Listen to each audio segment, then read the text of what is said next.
sensitive nature of the impeachment inquiry, but the First Lady will speak on his behalf, and they're hoping she'll help rouse the troops for what promises to be a difficult day. All right, it'll be interesting to see how personal she tailors that message about her husband. Thank you very much, Chris Black at the White House. Well, while we consider that, let's talk to one of the Democrats who will be in that room talking to the First Lady. Robert Menendez is a Democrat from New Jersey. Congressman Menendez joins us now from Capitol Hill. You're going to be in that room when First Lady Hillary Rodham Clinton comes in there to give her pep talk this morning. What is it you expect to hear? Well, I probably expect to hear more of a thank you for the way that Democrats have tried to both uphold the Constitution and recognize the difference between the man and the president, as the American public does. And that's primarily what I think we expect to hear from the First Lady. Most members' minds are made up, and overwhelmingly they are against impeachment. So you don't expect her to go in there and actually change any minds then? Oh, no. I think that the overwhelming part of the Democratic caucus is against impeachment. There will be very few members who will be voting for impeachment. So I think this is more of a thank you and a recognition of the difficulties that members of the Democratic caucus have been through in the process of dealing with impeachment on the floor. Is this a bit too late right now for her to come in at this particular time, considering the cachet that she held right around election time? I don't think that she's here to, as I say, change anybody's minds, and it's not a question of coming late. I mean, overwhelmingly, the Democratic caucus, first of all, we feel that this has been an unfair process from the very beginning. This has been a partisan process. You cannot impeach a president on partisan lines. We're watering down the Constitution. We're reducing the standard of impeachment, and in doing so, we're creating some very dangerous precedents for the country. Is there anything else Democrats can do right now with the shot clock winding down? Is there anything else that can be done? Well, we're going to make one last appeal for censure, which is where the overwhelming part of the American public is at, and more importantly, we believe we have the right to express our conscience on behalf of the millions of Americans that Democrats and Republicans, also, many Republicans want a censure option.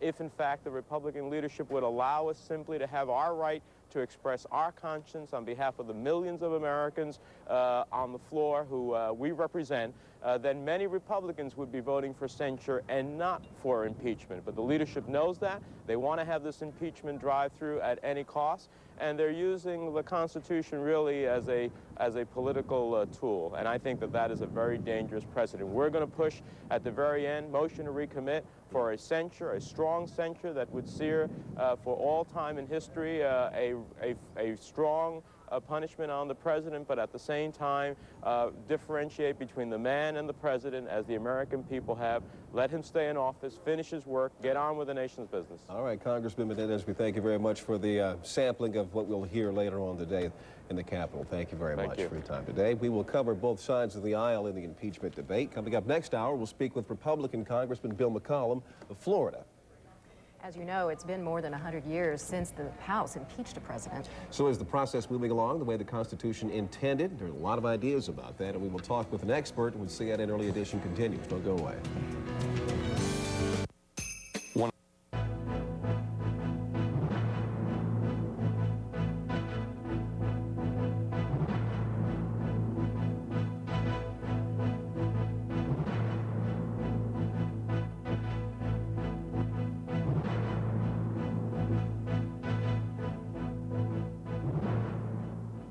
Operation Desert Fox. NBC is there, on the air, on cable, and on the internet. The attack on Saddam on the networks and stations of NBC. It was one of those moments in life you want to keep. My husband thought he was getting dinner. Vic, hang on. I know you want to believe that. Let me get the question. Facts are, we're in a time when there's this gotcha journalism. People want their Pulitzer Prizes. They're going after everybody. Yeah, but there's a difference, Vic. Let me get this out. It's not the Democrats. Vic, Larry Flint did the thing on Bob Livingston. Nobody else. Let me get this out to Ben Ginsberg, and I'll let you respond, because it's not just about Larry Flint. And I go to you, Ben Ginsberg. It's about people like ABC's Cokie Roberts, who said, someone, this is a quote, close to the White House did tell me the Livingston rumor, coupled by the revelation of Henry Hyde, and ABC's Linda Douglas said it was the White House that was peddling the story about Hyde because they were involved in these court. Ben Ginsberg. Filibustering here. Ben. What the applause was about yesterday was exactly what you say. It was the attacks that are going on of a highly personal nature. Now, that's different from lying, even if Victor doesn't want to accept that premise. But what is true is that both parties suffer. Washington suffers. The government suffers if you've got this mutually assured destruction of talking about personal lives. We want to bring a call in here. You know, gentlemen, adultery is a lie. Larry in California, welcome to Hannity and Combs. Hi. Yes, I just want to beseech all the Democrats, please, don't dignify the Republicans by these arguments. The Democrats have made their point real clear, and they should not dignify anymore what the Republicans are doing. In the year 2000, little sleeping Democrats, giants like me, will wake up and we will vote them all out, like Mr. Bob up there. Yeah, Larry, can I ask you a question? Yeah. Are you aware that Clinton is the only human being in 223 years who declared twice for the presidency 2 days apart? First, there was the secret declaration, October 2nd, 1991. David Broder was there, he'll tell you, to inoculate himself against all the rumors of serial adultery. Bob, then he declared openly on October 3rd. We've got to take a break, but I really want to address the caller's issue when we get back about how this might hurt the Republicans. We'll be right back on this special late edition of Hannity and Combs. Please stay with us back after this news update on Fox News.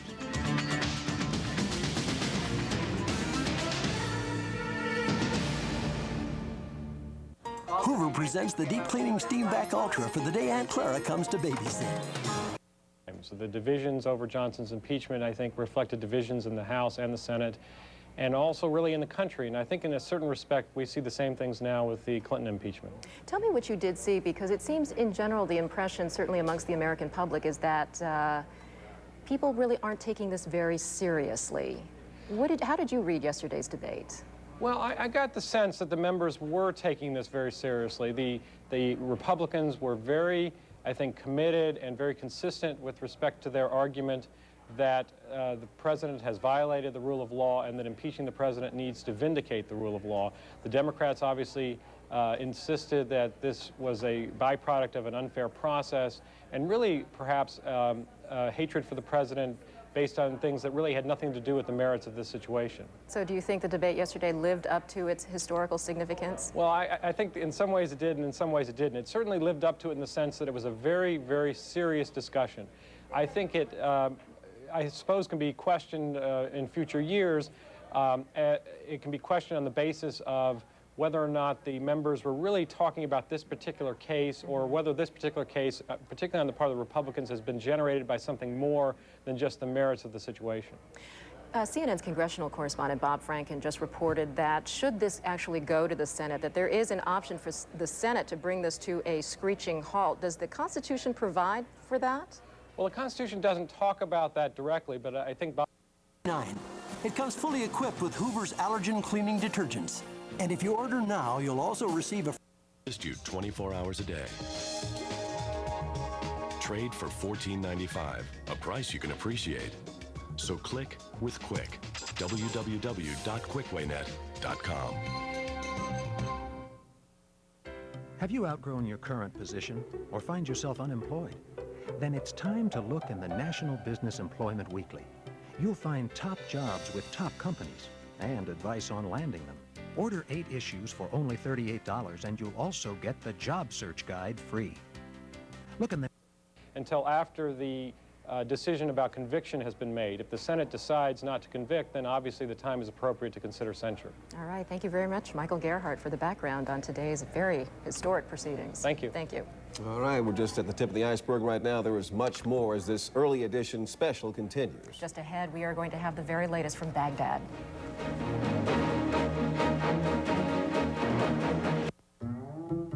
Got a big job to do? Get the new Firestorm cordless drill. It has a 2-speed gearbox for higher torque. Baghdad. Good morning, everyone. I'm John Siegenthaler reporting from Washington. As the commander-in-chief considers whether to continue the military campaign against Iraq, the House will consider whether to impeach him in a session beginning at 9 Eastern Time this morning.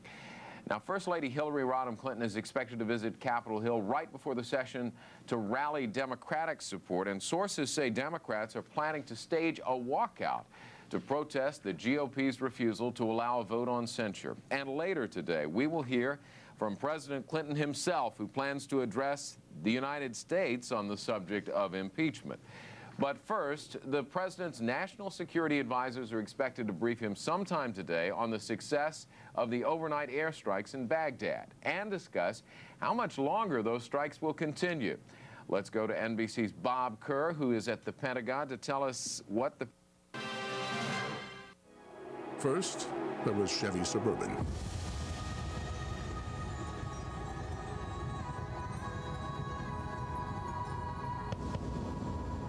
Then came Lincoln, Lexus, Mercedes, and the others. And in the end, the one that started it all is still the one that tows the most, holds the most, and does the most. Chevy Suburban, like a rock. We really are lost, aren't we?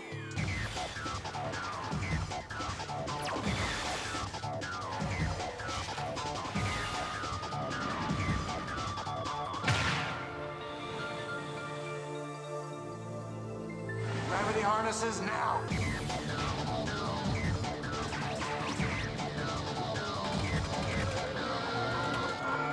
Lost in space. This month on DirecTV. The Moneyline News Hour with Lou Dobbs, weeknight 6:30 Eastern on CNN.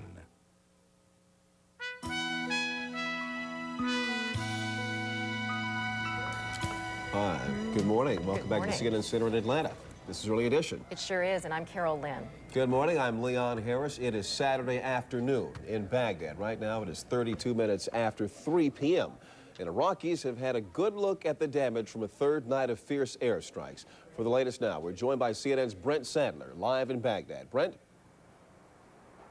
Thanks, Leon. As you can see behind me, it's all very quiet now, but overnight, some 11 hours ago, we did see involved in the production of weapons of mass destruction, the scary biological and chemical and even the nuclear weapons as well.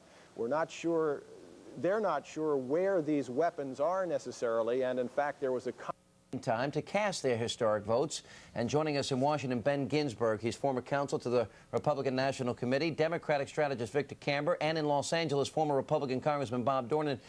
Before we left, Vic Camber, we were dealing with the issue of scorched earth and Cokie Roberts and her comments that it was a White House person that floated the idea about Livingston to her, and Linda Douglas got a White House high-ranking source floating the idea about Henry Hyde and scorched earth as predicted by many, including George Stephanopoulos.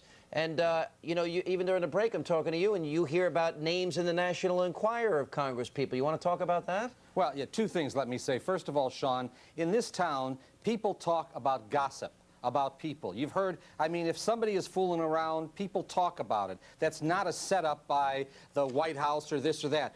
In terms of Henry Hyde, let me use that example, and I'll get to what you want to talk about. I got the call from the guy in Florida who wanted $50,000 to release the story about Henry Hyde. I know that wasn't a White House leak. Here's the man who called about 50 people in town, and I happen to be one of the 50 people he called, but he was looking for money to release the story. That wasn't a White House setup. Okay, you say that. Well, let me for the record, though. Let me, for the benefit of our audience, I'm quoting Linda Douglas. I'm sure ABC. She did hear it from somebody at the White House. I'm not disagreeing. Wait a minute. She says 2 reporters have told ABC News that a senior White House official peddled the story to them that Hyde once had a girlfriend. Another reporter said the official was offering stories of the sexual escapades. Now, here's the question, Vic.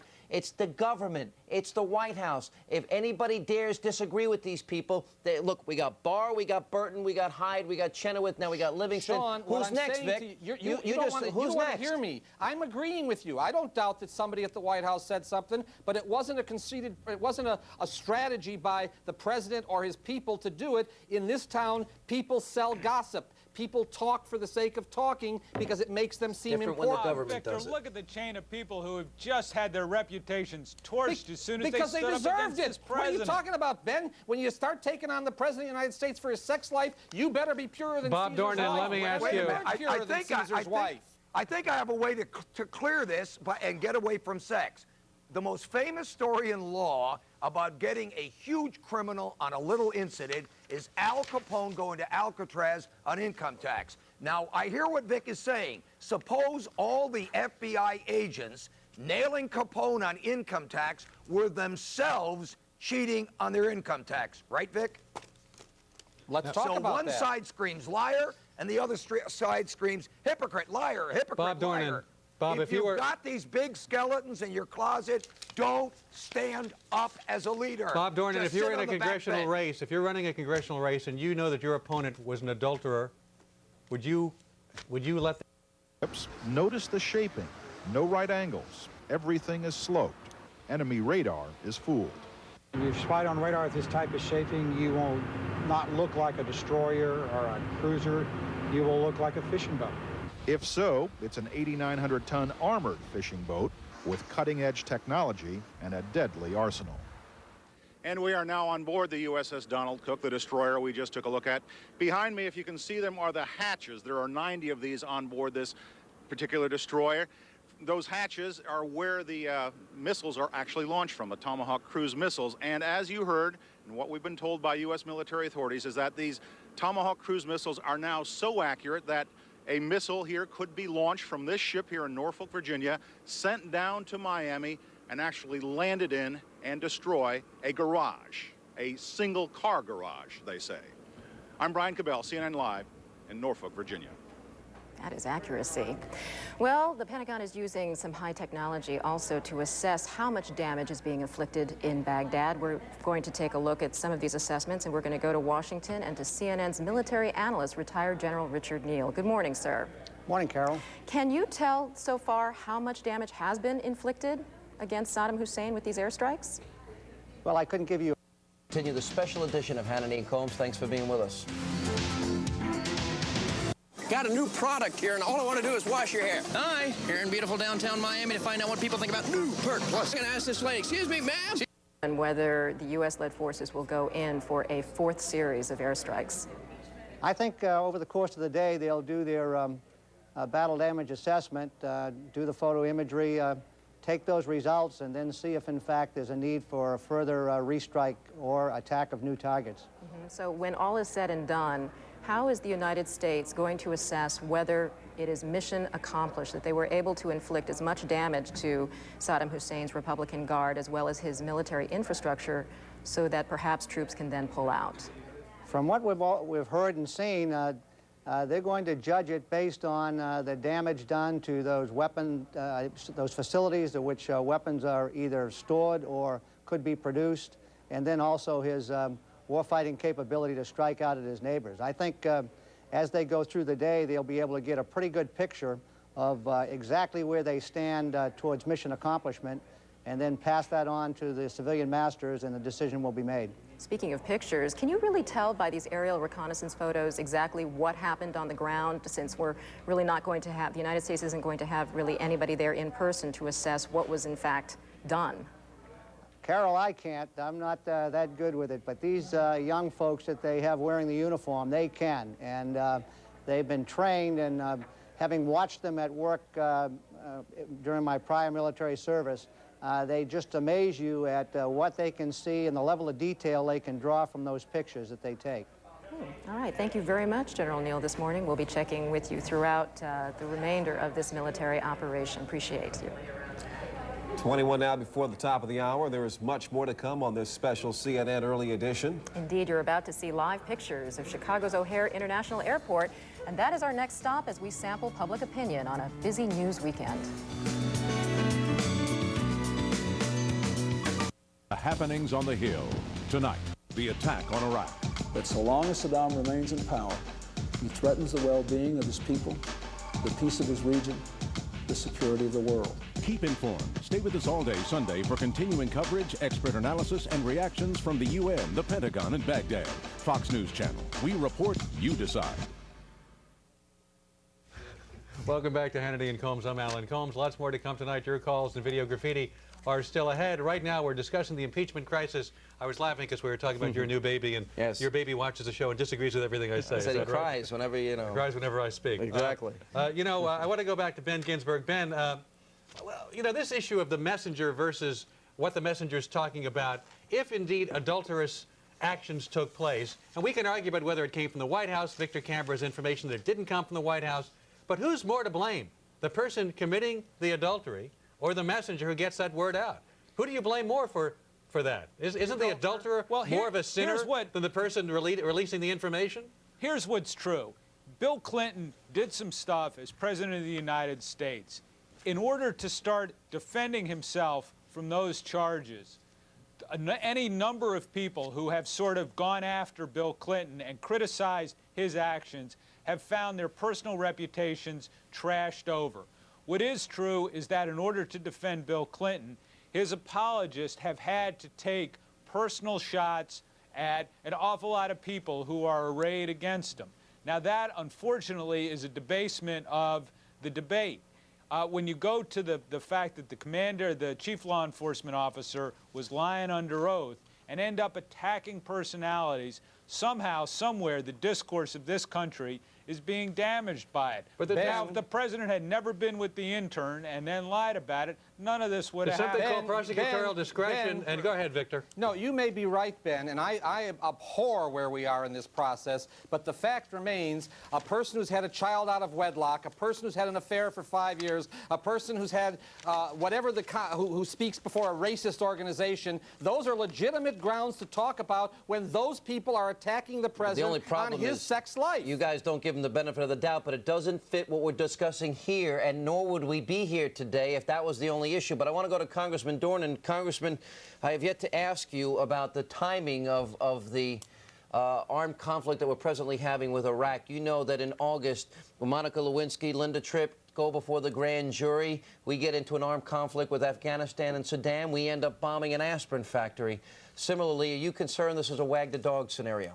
Well, I'm still convinced that when he lies to the American people big time for the second time on August 17th, then goes up to Martha's Vineyard with his wife avoiding him like he's a leper, and then flies back for the drama of it when he should have stayed in town, and the cover would have been that he was staying in town because of the horrendous August 17th speech. That was a deliberate wag of the dog, and we still haven't been told. I wish I was still on the Intelligence What Committee. about now, Congressman? And now, I mean, you see these events on the eve of this important historic impeachment vote. I believe that my leftist friend and opponent, Christopher Hitchens, and other good, ferreted-out reporters are going to find out that Clinton was with Butler on Sunday, that they planned this whole thing on the eve, and they're bombing into Ramadan. Remember, they blew the first cannons tonight at the first moon, site of the moon. Ramadan started, and they bombed all night into Ramadan. We'll be right back. We'll take your calls when we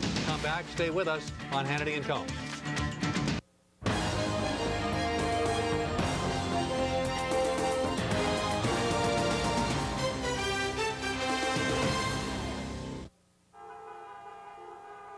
I should have.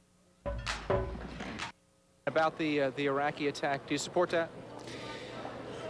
Well, I question the timing. However, I do believe that we have a real problem with Saddam Hussein, obviously, and there are many professionals that do believe that it should have been done a long time ago. Difficult questions, a lot of opinions here in Chicago as people make their way for their holiday travel. We will continue to watch it until the House debate resumes later this morning. I'm Jeff Locke, CNN, reporting live from O'Hare in Chicago. All right, thanks, Jeff. Stay with us, folks. CNN's coverage of the investigation and the impeachment process continues. Just a moment.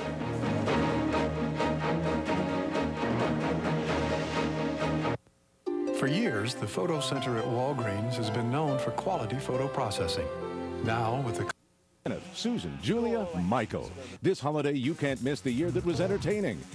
That says this president lied to us. He lied to his staff. Mike McCurry and George Stephanopoulos for so long did defend the president, probably trusted what he said, and puts them in a very precarious situation when they find out that the president has not been truthful. I mean, in some ways, Patrick, this didn't really just come off the top of his head. Enormous doubts about whether or not he's fit to be president because of the recklessness of his behavior and that the immorality is troublesome. I mean, we didn't hear any of this when he was press secretary, did we, Patrick? No, and I think part of what happened to a lot of the White House staff is that they were very personally very hurt by the fact that the president did lie to them as well as to the rest of the country, and I think it is personal. So they're hiding this. So they're hiding this while they're working for him. I think they're trying to do a good job while they're there. When they get out, I think it's part of the catharsis of leaving is to say, I really am angry about well, and this. in some ways, I was going to say, in some ways, is that the feeling of a lot of loyal Democrats that they feel in some ways like Mike McCurry, that they think the president was reckless? I think a lot of people do feel that the president was reckless, but I don't think most people, and certainly most Democrats, don't think it merits impeachment. It might merit divorce proceedings, but not an impeachment proceeding.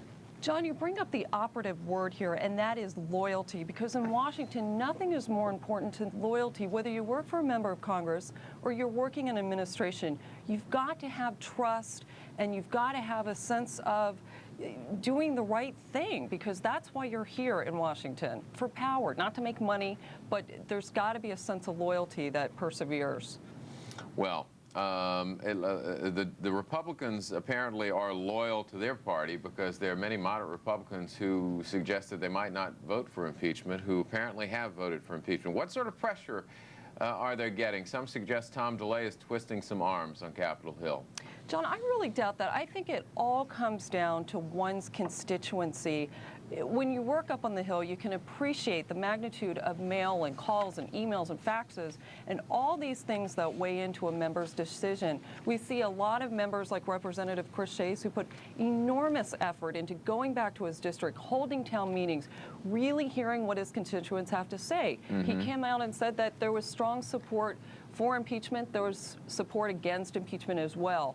But he's going to make the final decision, but really make the effort to listen to what his constituents are saying. I'm going to have to wrap it up there. Deborah Perry, Patrick Murphy, good to see both of you. Thank you for being with us today. And as I mentioned, Mike McCurry is speaking out. You saw just a little bit of what he had to say. We'll hear more from Mike McCurry when we come back right after this.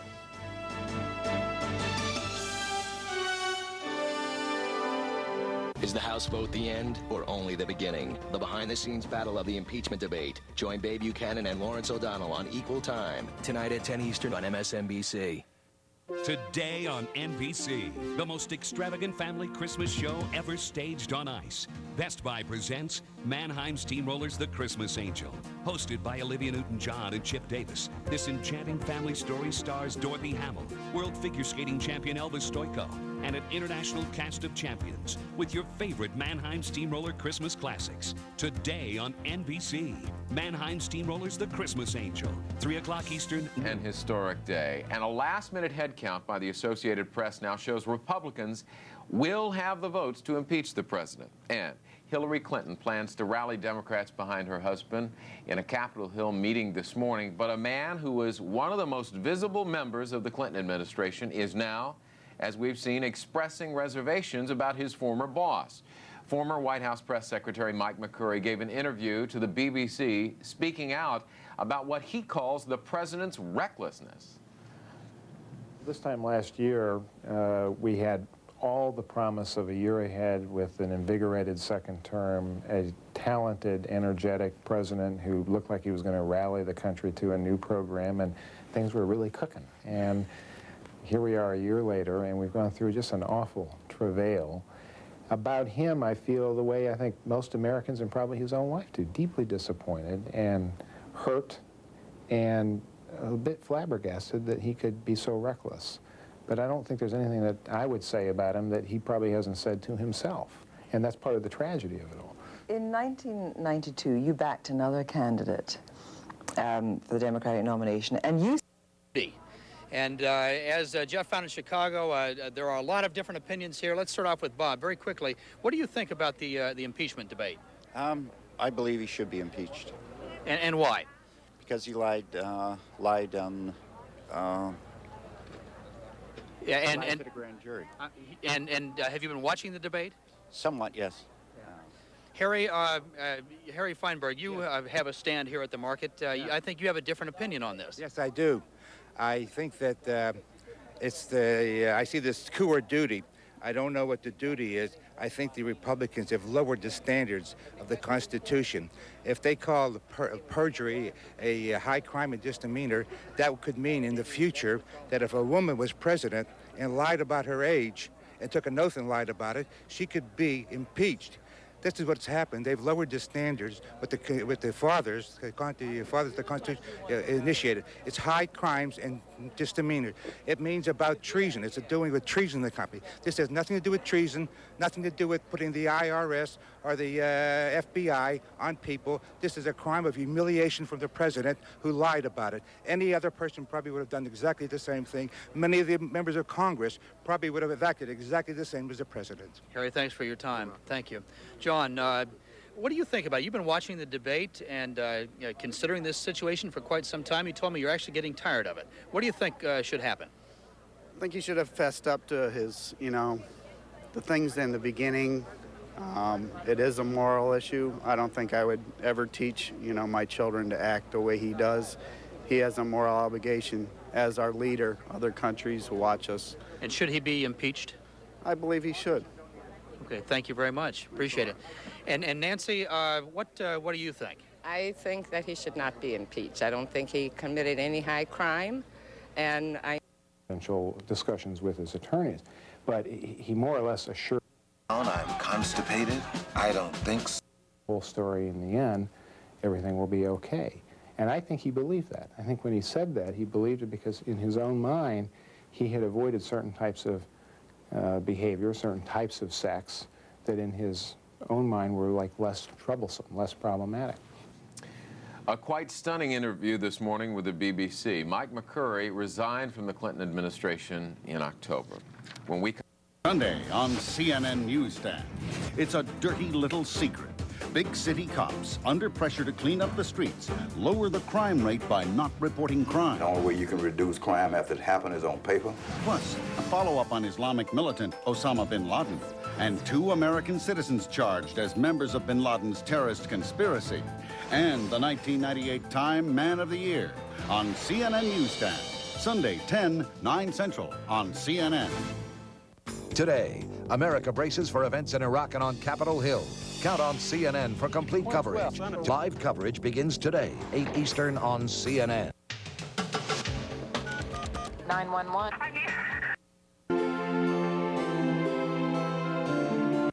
Don't take chances. Take Oscal. We all know how much help. In 1970, when I was called to go, I probably would have been reluctant on going over if he was president, and I can really feel for those people that are overseas right now.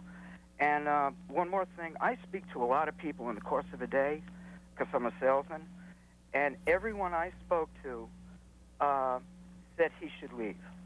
I think if he has any decency whatsoever, he should just step down and save the American people a lot of money. New York, you're next on the Against Impeachment line. Hello. Go ahead, you're on the air, sir. I'm definitely against impeachment. Why? First of all, I think, the politicians in the past have lied to us, and I only use as an example George Bush when he was running for president. He said, read my lips, no new taxes. He lied to the American people. He lied to over 300 million people. We didn't impeach the man. I think that Congress has got to use a little more discretion in what they go after a president for, and certainly for some.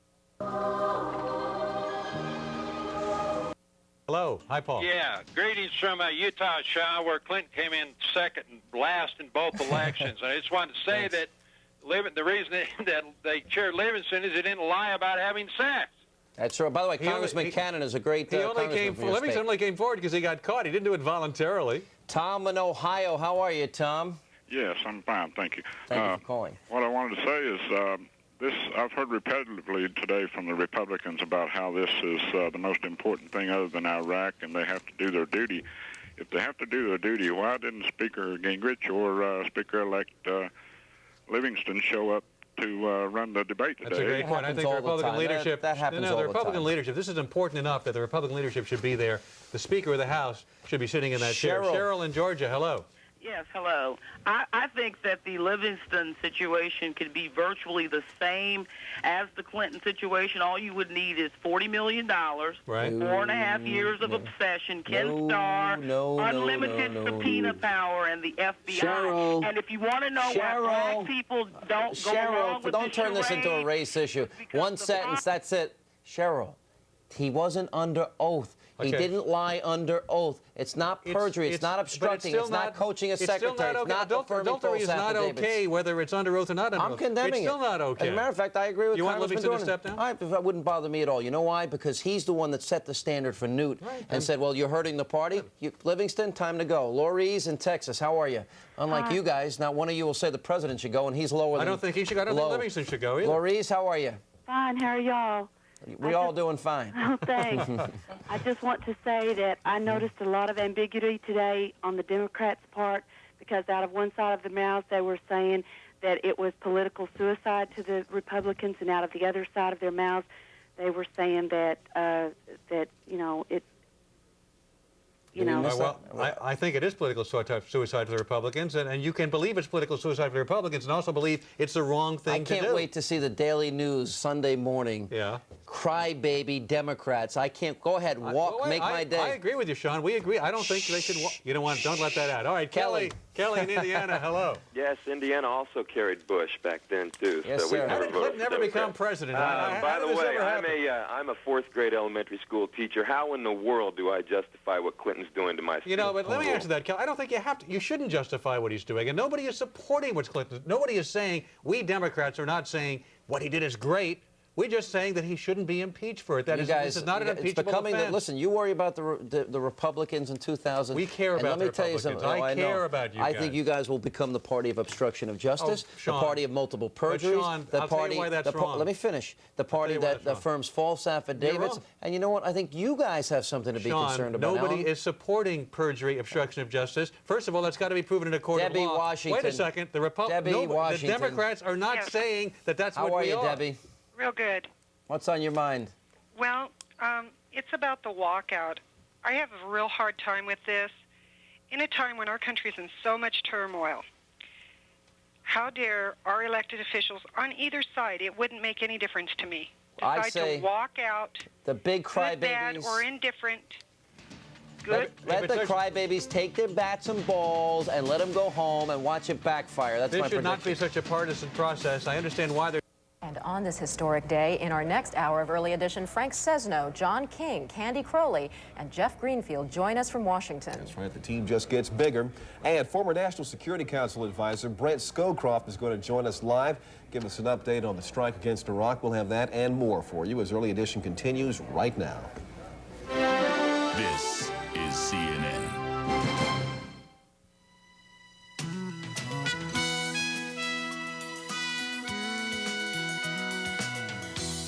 A day for the history books, what could be the second time ever the House impeaches a president. The matter before the House is a question of lying under oath. What the president did was wrong, but it simply does not rise to the height or sink to the depths of an impeachable offense. Let not history look back on this day and say, there, on that date, America surrendered the rule of law. This is indeed a Republican coup d'etat. And a last-minute move. Hillary Clinton goes to Capitol Hill for an 11th hour show of support.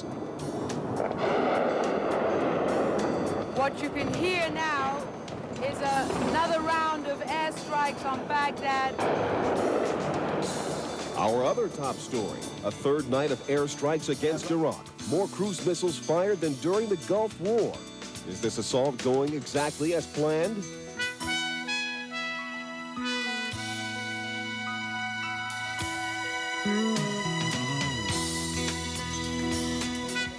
It is 8 a.m. on the East Coast, 5 a.m. on the West, 4 p.m. in Baghdad. This is their targets in Iraq. The British say they hit Republican Guard barracks, command and control centers, and air defense systems, and they say they had a 75% success rate.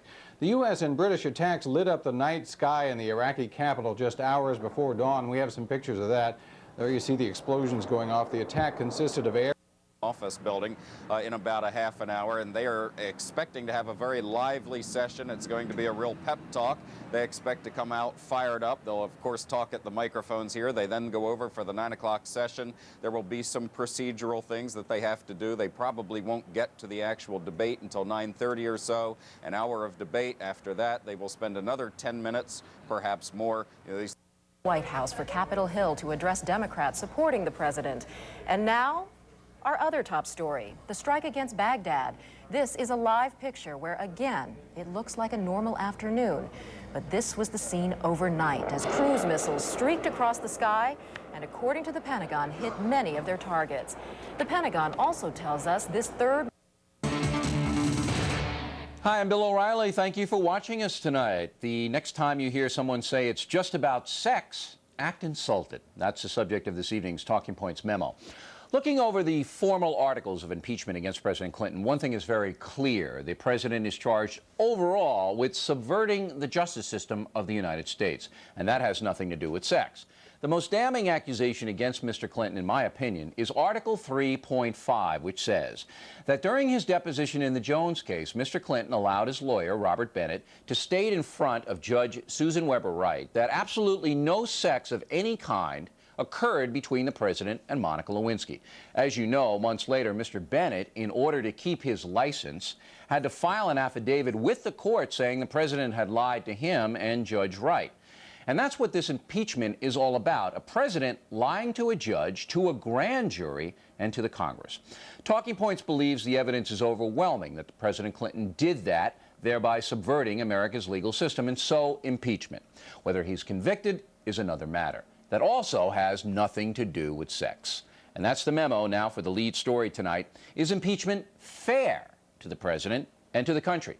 Joining us now from Washington is Democratic Congressman Gary Ackerman from New York, who will vote against impeachment. And Congressman, I would like you to respond to the subversion of justice charges against the president that I just outlined.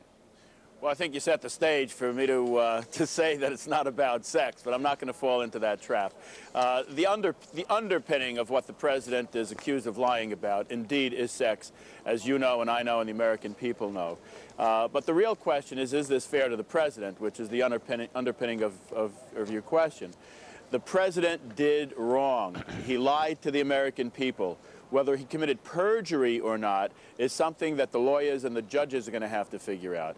But clearly, Bill, the Constitution calls for the impeachment of the President of the United States, or the Vice President for that matter, only under the most extraordinary of circumstances, intending to be for a president running amok and becoming tyrannical, crimes of treason and bribery, high crimes and misdemeanors, which is a British term, not an American term. We don't have high crimes. But clearly, it says other high crimes and misdemeanors, which means crimes against the state. But when you say clearly, it isn't that clear, because you have the majority of the House of Representatives voting for impeachment. And if it was clear, they wouldn't do that, or they're traitors. Now, I posed this question before.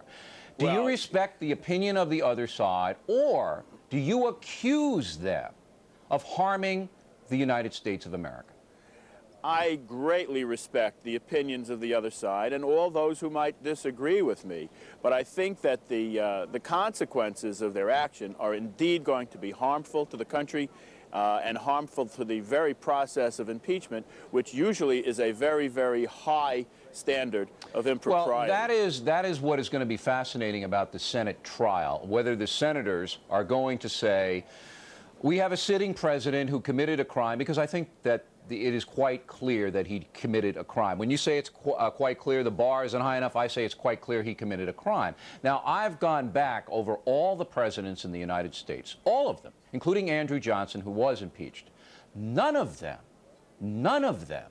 was accused of committing a crime while serving as president. So this is unprecedented.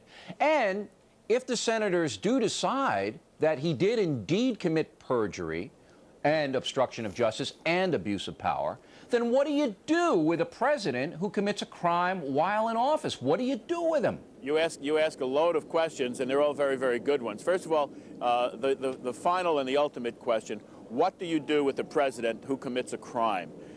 Certainly there is an appropriate response, and the response is the president is not above the law. He's no different than any other citizen in the United States when it comes to that. But he is the president.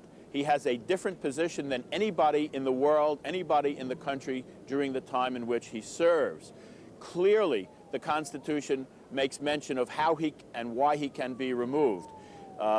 He is subject to all of the laws of the United States the moment he steps out of office. If he commits a crime as president or before president, if they think they have a case of perjury against him, the minute he steps out of office, if they think they can prove it, cuff the guy, Then call him away, bring then him what before you a do, court. though... But everybody predicts, every prosecutor in the country that's been on says, they're not going to bring that case. No, they won't, and I agree with that. And I agree with that. They will not bring it. But Bill, let me ask you this, Congressman. When we're going through this crazy dance here that is humiliating not just to the president, the presidency, but the entire country, one would think that there is no prosecutor that ever brings a case that he knows he can't get a conviction But listen upon. to this. And listen to this for a minute. that now. Why are they doing Well, that? look, I'll answer your question now, but listen to this in a minute. What you're saying, then, is because the president is the president, that he is above other Americans, because other Americans, with the preponderance of evidence that we know, would be cuffed and arraigned. Now, you're saying we should give the president a 2-year pass. Two things here. Yes, first, I disagree with your premise. There is nobody that's done what the president has done who got cuffed and arraigned. Yes, there are. There are 16 people who you know. No, but they were material cases that had other material facts and weren't this kind of a thing. Absolutely not. Well, it's not exactly so, but an argument can be made. Listen, I don't want to interrupt your answer. So let's take a break. Then we'll come back and let you answer the question. The question again is, let's go for the break. Aren't we giving the president a pass of 2 years for criminal conduct? More with Congressman Ackerman in a moment. He'll answer that question. And then the Republican response. Also up ahead, who are the real idiots in the impeachment situation besides me? We'll talk to the author of The Idiot's Guide to Impeachment, and we hope you stay tuned.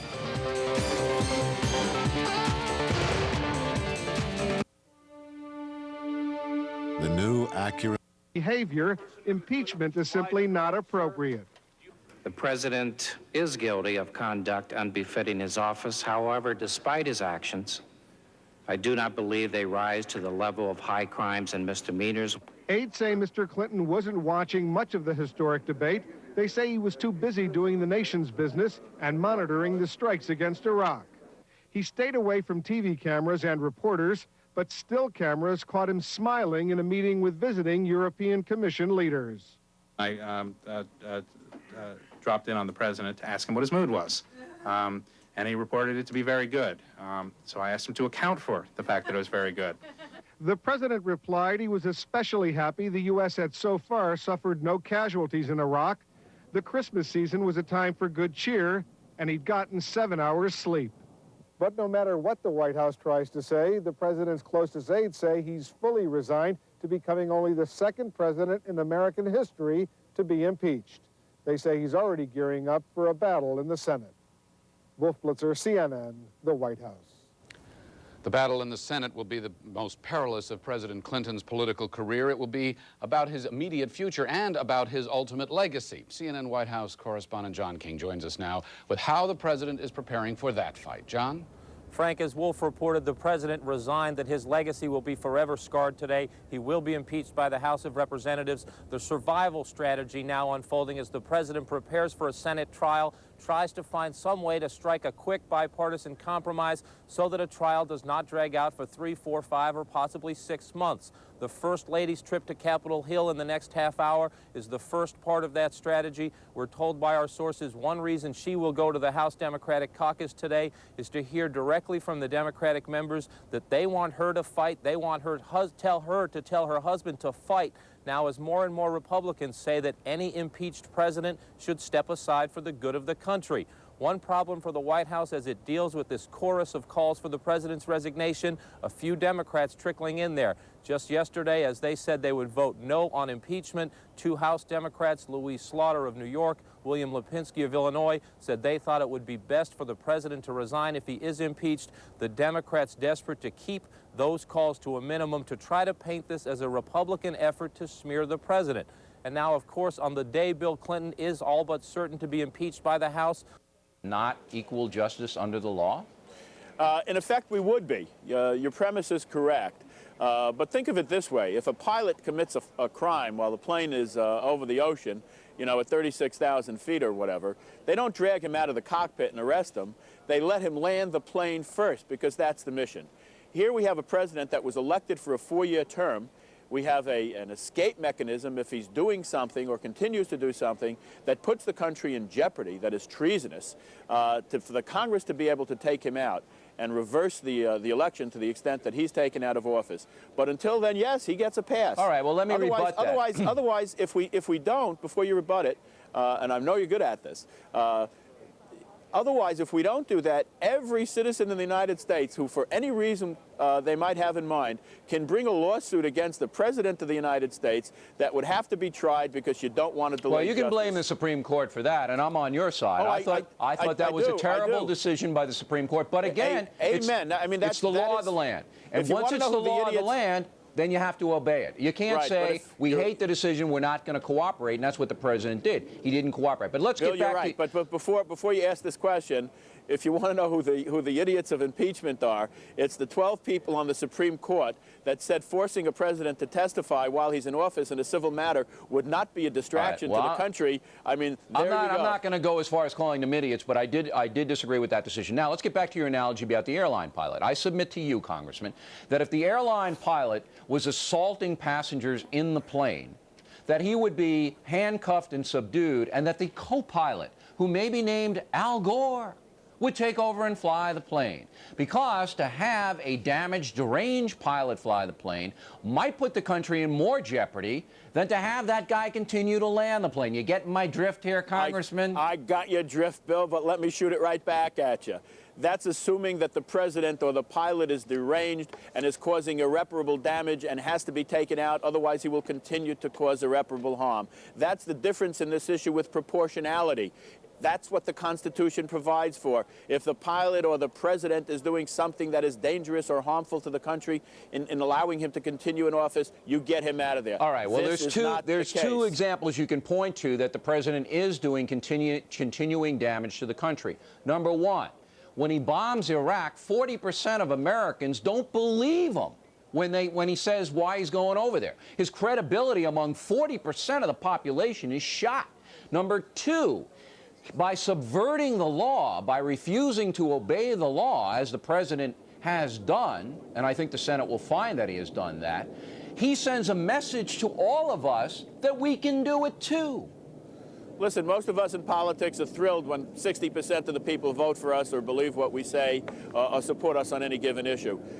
You're saying that 40% of the American people don't believe him. 75% of the American people think that bombing Iraq is the proper and appropriate thing to do. But they don't believe the timing didn't have anything to do with his problems. That was the crux of the matter. You talk about the timing. I mean, people can be suspicious all they want. But they are suspicious, yes, and that's a problem. And everybody knew they'd be suspicious. You got to give the president some points for being courageous and doing the right thing, even though he knows that people would look at it askance. But nonetheless, it is the right thing. You and I both agree it's the right thing, and the American people think it's the right thing. But the American let's not criticize him for doing the right thing. I'm not. Because some people will criticize him for everything. I'm not criticizing him for the action in Iraq, but I'm pointing out the reality of the situation is the president doesn't have any credibility among 40% of the people, and more than 50% of the people think he's a liar. Do we need a president for 2 more years who people can't believe? Listen, I'll give you the last word. If you ask about any politician, a lot of people tell you they don't believe him. If you ask that of the media, you're going to get the same issue.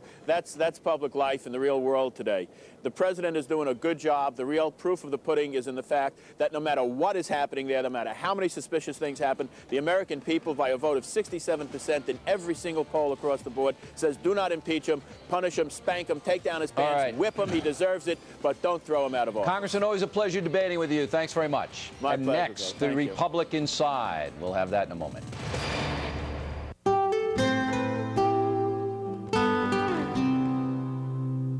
This program is brought to you by... is even higher than it would be, given an impeachment proceeding. Jeff Greenfield, thanks. We'll be back to you. So for more on the impeachment debate now and where it stands, where it goes, we go back to Carol and Leon in Atlanta. All right, thank you very much, Frank. We'll see you later. Well, U.S. House members say that they've been hearing by phone and fax what their constituents think about the impeachment debate. One of them, Representative Bill McCollum of Florida, is taking the time to talk with us this morning. Thank you for coming out and talking to us. Is there anything that any of your constituents could say to you at this point that would change your mind in any way? Gentlemen. No, and it hasn't been for several weeks now because, quite frankly... did commit the perjury and obstruction of I'm justice. sorry, Congressman McConnell, I hate to cut you off, but could you start your, could you repeat the beginning of your answer? We had some minor problems with our microphones. Can you repeat the beginning of your answer? I was just saying that no, there is nothing right now my constituents or anybody else could tell me that would change my views, because I concluded a couple of weeks ago in studying the evidence in the committee that the president committed perjury and obstruction of justice and things that I just don't think he can stay in office and be the president or should be the president of the United States. We should advise our viewers right now that we understand that Hillary Rodham Clinton, the First Lady, is on her way now to Capitol Hill to this meeting she's going to be having with the Democratic caucus. We'll be going to that shot as soon as we see her, but Congressman Cullen, let's continue here.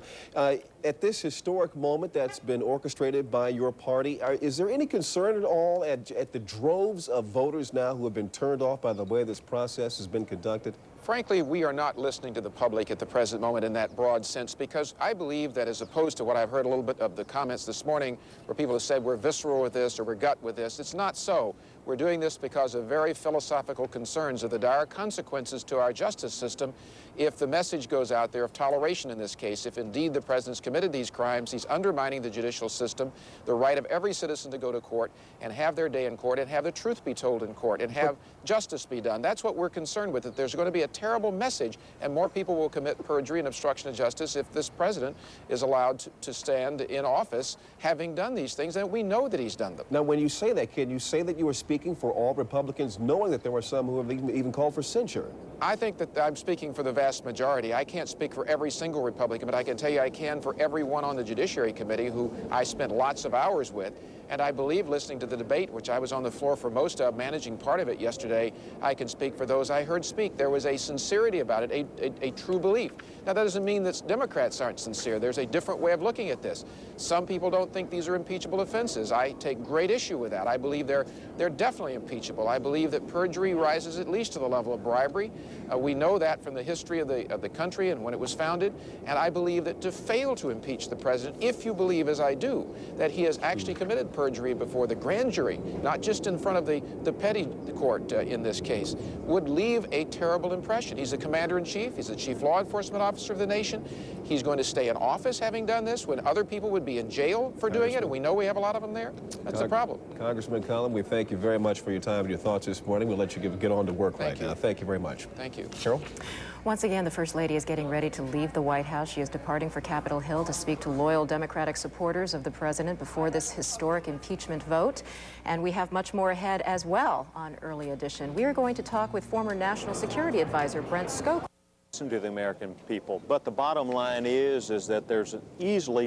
Zelensky started yesterday calling on the president to resign. Something like this helps to forestall that or may give them pause to do that. A tougher battle in the Senate, Lanny, than might have been expected or not?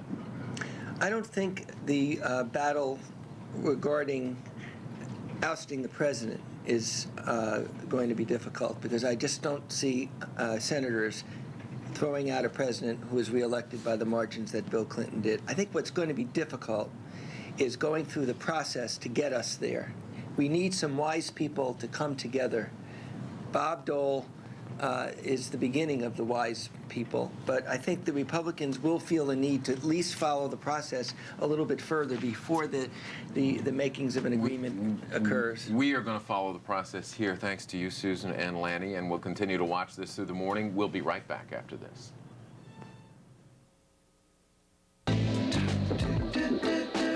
Send your customers two-day holiday packages with FedEx.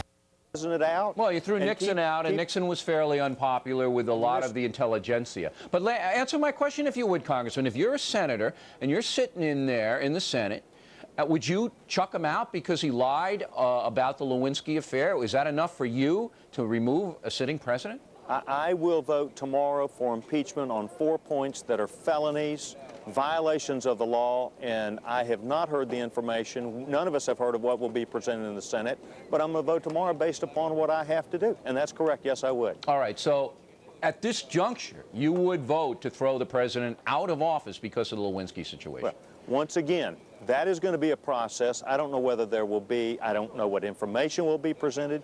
You and I are sitting here today trying to talk about the information that we already know, that's on the record. No, the president has never told us whether it's right or wrong. He's not told us whether he agrees with the charges against him. He has to have his day in court. That is what he'll have. Right, and I agree with you. I agree with you that but we haven't heard from him. Me guessing what the president's going to say, what I'm simply suggesting to you is if the president does not substantially provide information that is credible, that we believe, that explains why he violated the law and committed these felonies, then I believe, yes, that could happen. He's history. I could vote that way. I could vote that way. If the president, let's put it this way. Is there anything that the president could have done before this time that would have changed your vote for impeachment? If he had come into the full House and answered questions or appeared before the Judiciary Committee, or his answers to the written questions had been different, what would he have had to do to change your mind? I believe what needed to happen is that the president, first of all, once he committed perjury, that he should come and forthrightly explain that to the American public, have an evaluation with his lawyers, and come, and he should have done that months ago. Yes, I do believe that people can make a mistake, but not when they stick to this and even split hairs 4 months later. Yes, he could have done something. It has always been within his own ability to control the destiny of this, and he's chosen not to, and he's choosing not to even in the late hour. He's still right. That's right. He's still holding in, and he feels. Right. I guess at this point he feels that he'll win in the Senate, so he's got to go through it. Well, now, that's up to him to decide. Yeah, of course. Are you offended when you hear Maxine Waters say this is a Republican coup d'etat, that you're overturning an election, that you're going against the majority of the American people, that you're acting irresponsibly? How do you react to that? If she says to me we're going against what most Americans probably think should not happen, I can understand that. If she says we're overturning an election, I do not agree with that. The president was elected over 2 years ago. We did not know anything about this at that time. The president has not had to stand for election based upon supposedly what we know. So I disagree with her. Yeah, but it was around. A lot of these character issues were around. But the coup d'etat thing. Coup d'etat is completely wrong. The bottom line is that the president would become Al Gore. All right, so you don't see a difference between President Clinton and Al Gore? Oh, I see a huge difference. But what I'm trying to say... What's the difference? Well, Al Gore is President Clinton's vice president. That's their problem. The bottom line is that if we were throwing them out and putting in, let's say, a Republican as president, that's a coup d'etat. We have followed a process. They don't like what we're doing. But the bottom line is that we're following a process that is open and fair. We're not shooting each other. There's simply disagreement. Okay. What about the charges now with the Livingston situation, that there's a lot of hypocrisy going on? I don't buy the charges myself because I don't think this is about sex. I think this is about honesty. But Livingston, you know, he didn't come up to the plate. He campaigned hard for the Speaker of the House job. He knew he had this stuff in his background. He knew it could hurt this impeachment process. And now he's been outed by Larry Flint. How do you see it? Well, it was surprising to me. I learned it for the first time last night. But to say that there is an equation between the two would not be correct. We're going to have to deal with Bob Livingston and the information that has come out. And we are going to have to deal with that. And he is going to have to deal with that on a going forward basis. But the bearing or the factual nature of what this whole year and a half year of investigation has been, Judiciary Committee, appointment of independent counsel, that has nothing to do with Bob Livingston. What's the difference between Livingston's affairs and President Clinton's affairs? Well, Bob Livingston, that I know of at this point, has not committed at least 4 felonies. Bob Livingston did not raise his hand and say that he did not do these yet. He has been forthright, he has talked about it, and I believe that he will... yeah, I don't know how forthright he's been. I would have liked to have known this while he was campaigning for the Speaker position. Yeah, I don't know if that's forthright there, Congressman. I would too, but he is forthright. I didn't hear it from somebody else. I heard it from Bob Livingston. Yeah, after Larry Flint, that sleazebag, you know, had the goods and was going to make it public. Yeah. Well, all right, but now, House of Representatives votes as to whether to impeach him. That debate resumes at 9 Eastern in about 30 minutes. And right now, we resume our coverage out of Washington. Let's go back to Frank Sesno. Frank? Leon, Carol, 4 articles of impeachment today, as we've mentioned, 2 on perjury, 1 on abuse of power, 1 on obstruction of justice. I'm joined now by Stephen Hess, a senior fellow in governmental studies. Answer the question and say, no president is above the law. We are going to say that those people, 140 that are sitting in prison tonight, you stay in prison because of what you did was wrong, and the president's going to have to stand his trial. So, in your opinion, it's sending a message. Congressman, thank you very much. We appreciate your time tonight. Coming next, I believe the president did something that could damage the country for a long time. Wayne Owens doesn't see it that way. The debate in a moment. Out here, am I supposed to say, slow down? Indeed is what's occurring with Mr. McCurry. I mean, to some extent, it makes you wonder about what was said by Mike McCurry as official White House spokesman and what is said by Mike McCurry once he left the job. Well, he's in the job of press secretary. You really are just an agent for the presidency. And I suppose you could have a different view of the man who actually was sitting in that seat. But I've never seen a press secretary who goes out and intentionally deceives. Ron Ziegler was working, for example, during the Nixon presidency on information he had. He wasn't trying to make his statements inoperative. And of course, it comes out on the day that the president will be impeached by the House of Representatives. Very interesting. John Dean, thank you very much. We'll talk a little later. We'll have more of this incredible day in Washington and the latest on Iraq right after this.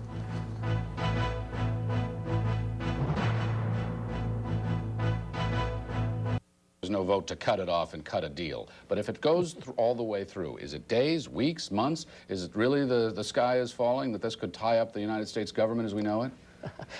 Well, I was going to say, I'm old, but I'm not 130 years old. I mean, the only experience we have would be Andrew Johnson. That lasted 3 months, started in March, ended in May, but there were 54 senators at that time. So there's nothing in history that gives us any great clue. Well, just how long it takes to try an important, complex case, which I think this certainly qualifies. If you include within your timetable the motion practice before the actual presentation of evidence takes place, I think you're talking months. This is not going to be a couple of weeks and then it's done. You know, but another aspect. And even the buggy. Okay. Plus, keep watching. We have Robin, Garth, Gwyneth, Susan. Good blood circulation, while the copper elements help relieve pain caused by tendonitis and arthritis. Magnetic pressure point therapy has been used in the Far East for several centuries. Now you can experience the same amazing benefits.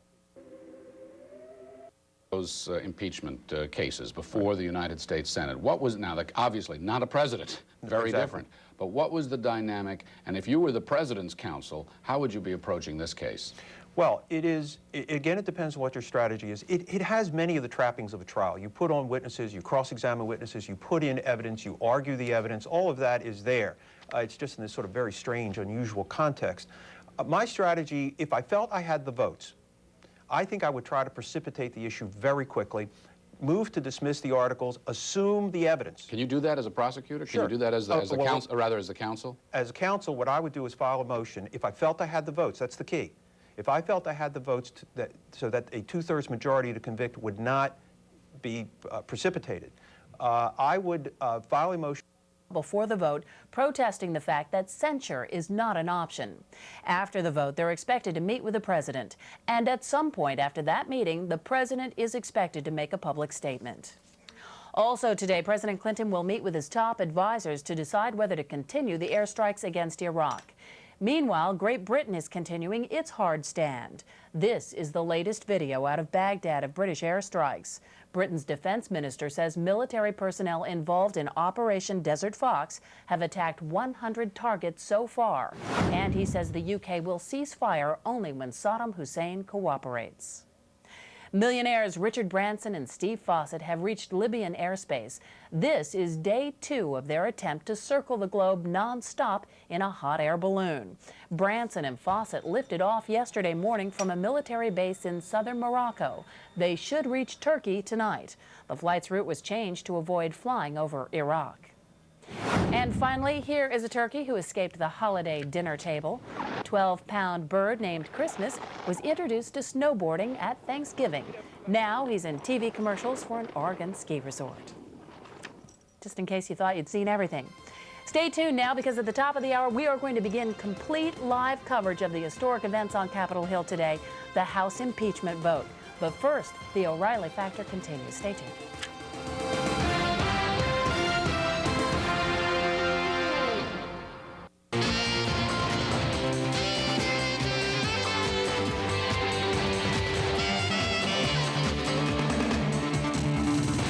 Thanks for staying with us. I'm Bill O'Reilly, and in the Unresolved Problems segment tonight, just how serious are the crimes President Clinton is facing? Former Democratic Congressman Wayne Owens from Utah believes the president did not commit a high crime. Mr. Owens joins us now from Washington. We should mention that he is a former member of the Judiciary Committee when President Nixon was going through the impeachment situation, and he is currently the president of the Center for the Middle East, and we will get that to the Middle East in a moment. But first, you heard Congressman Sessions say that he didn't see any parallel between Bob Livingston's affairs and President Clinton's situation, but you disagree with that. These are close parallels, and Henry Hyde's as well.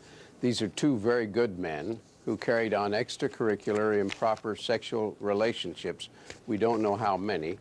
Livingston said it was several, and lied about it to their wives, broke their oaths to their wives, and lied about it presumably to others. Bill Clinton lied about it under oath. That's more serious, what Bill Clinton did. But it's the same exact crime. It's the same exact misconduct. And the fact that they lied about it. With this over the next 24 to 48 hours. All right, Bob Kerr at the Pentagon. Bob, thank you very much, and we'll get back to Bob a little later to find out what this means for a possible fourth wave, if that is the case, in Baghdad overnight this evening. Not expected, but it could happen. In the meantime, we're back to the impeachment story, and the story that's making big news this morning in newspapers and on televisions across the country is Mike McCurry, the former White House press secretary. He spoke to the BBC about his boss. Lying under oath. House Republicans promised to get impeachment over with by the end of the year. It won't be all over. The President and the Congress will be diverted from their urgent national business while prolonged proceedings take place in the Senate. Maybe, maybe not. It is true that impeachment will mean the President's case moves across the Capitol to the Senate for a trial. However, the Senate is obliged to commence the trial, but it could terminate prior to conclusion. Once the trial begins, senators can end the proceedings anytime they want by a simple majority vote. That's when the president might work out the alternative deal that has eluded him in the House. Censure. This is the one option the Republican leadership refuses to consider. They won't even let us vote on it.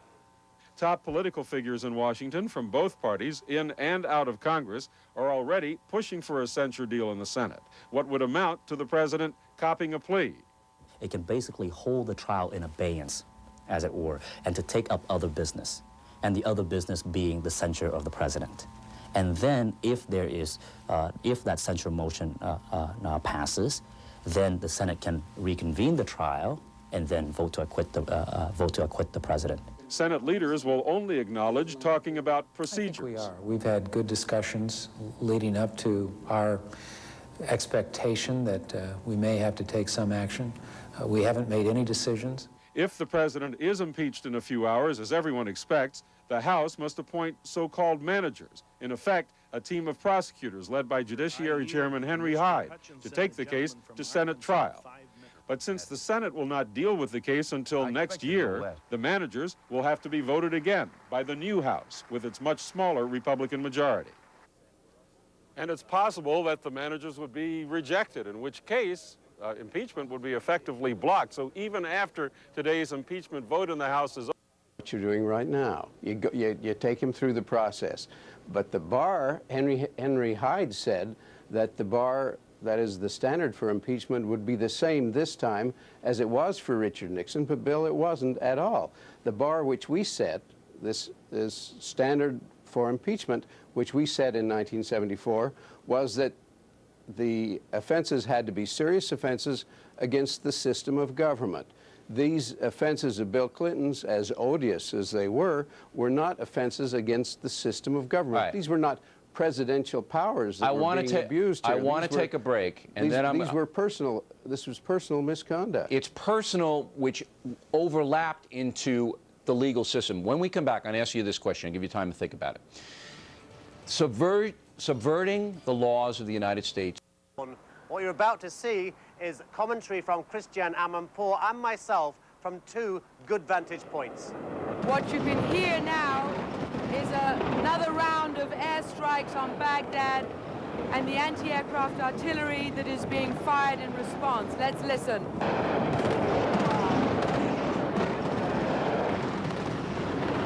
A white ball of light flashes past my position, so a great deal of activity going on. The heavy reliance on missile force reduces risk to United States bomber pilots, but according to Iraq, the strikes are taking a mountain toll on casualties. At Yarmouk Hospital here in Baghdad, doctors said they were treating victims of the most recent blast injuries.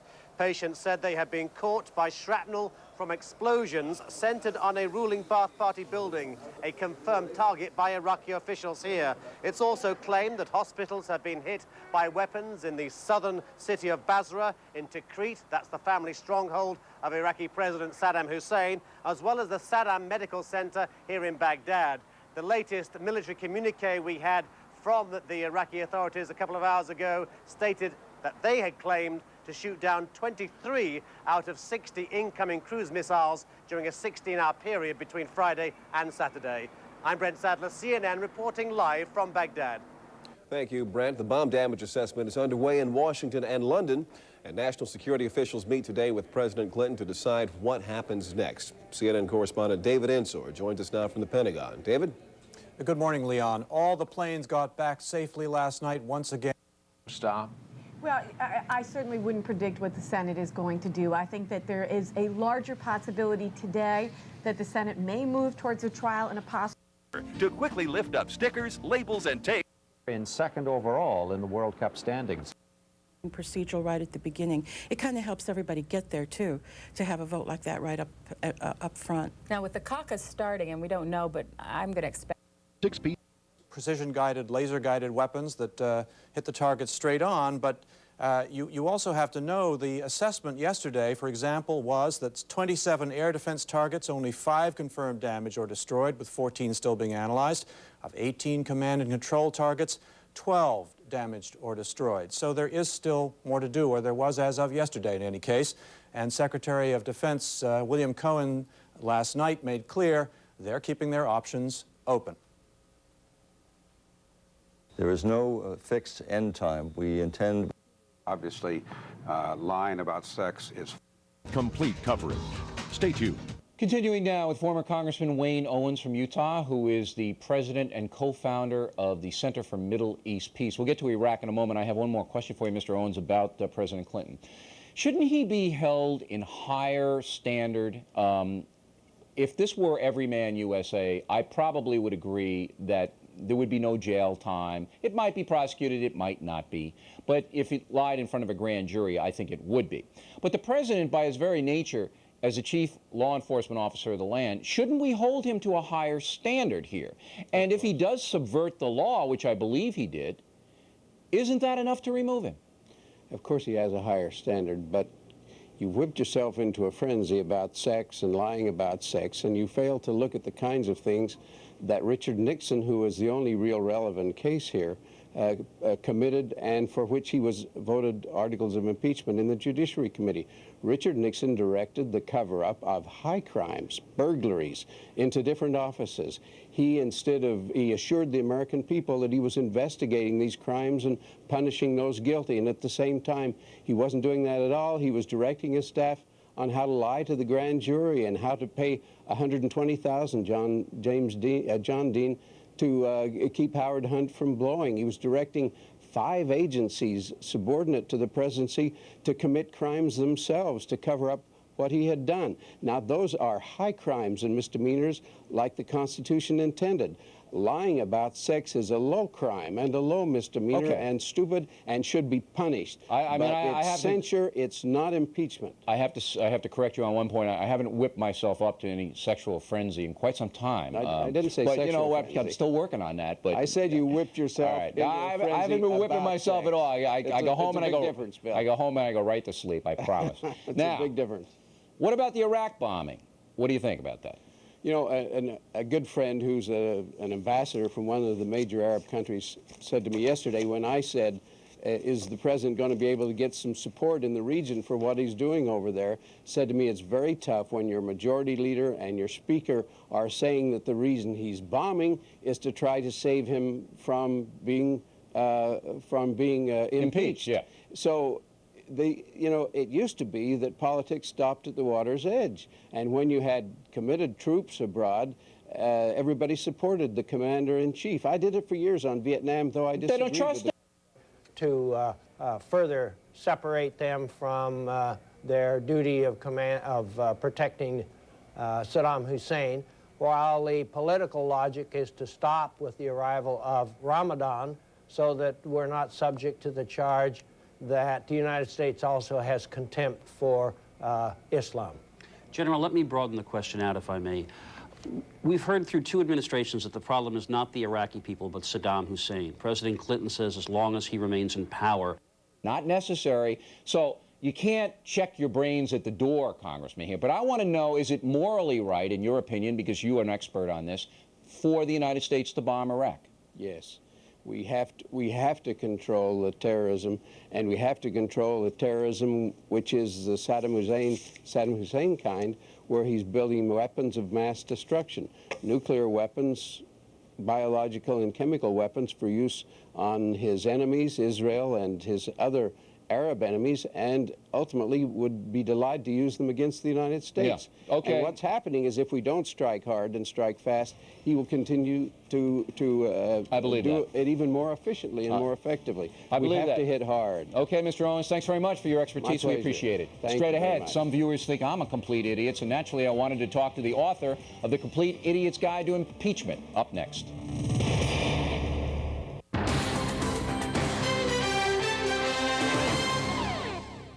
This program is brought to you by Pillsbury. Let us celebrate this supper with merriment, with song, with crescent rolls. Did someone forget the crescent rolls? Don't worry, they're right here. Warm, flaky Pillsbury crescent rolls are one Christmas tradition you don't want to forget. Let's eat. The competition can't hold up to this. Pantene Pro V hairspray with Elast Test. Other sprays are no match for Pro V, the only one with Elast Test. It's the best hold, the best feel, the best of both worlds. No competition. Out here, I'm in command. So am I supposed to say, slow down, guys, I'm constipated? I don't think so. You try to eat right. Sometimes you can't. Harsh chemical laxatives. The next election, how do you react to that? Well, I think that most Republicans, frankly, are not concerned about that. They really have taken a look at the Constitution. They've looked at the arguments that have been presented before the judiciary. The people that I've talked to who are the moderate Republicans have really struggled with this vote and have really basically come to the determination, let the chips fall where they may. Now, that being said, that's probably not as brave and as bold a move as I make it sound, because 2 years is a lifetime in electoral politics. And I think that if the House Republicans get their act together, learn from the mistakes of the last campaign, and come back, put the impeachment vote behind them, let the Senate take up, and if they do move on issues like health care, tobacco reform,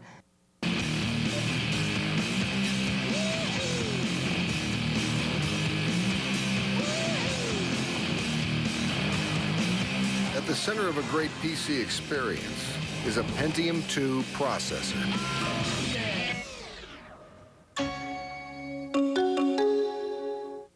It is our mission to train the humanity out of you and make doctors out of you.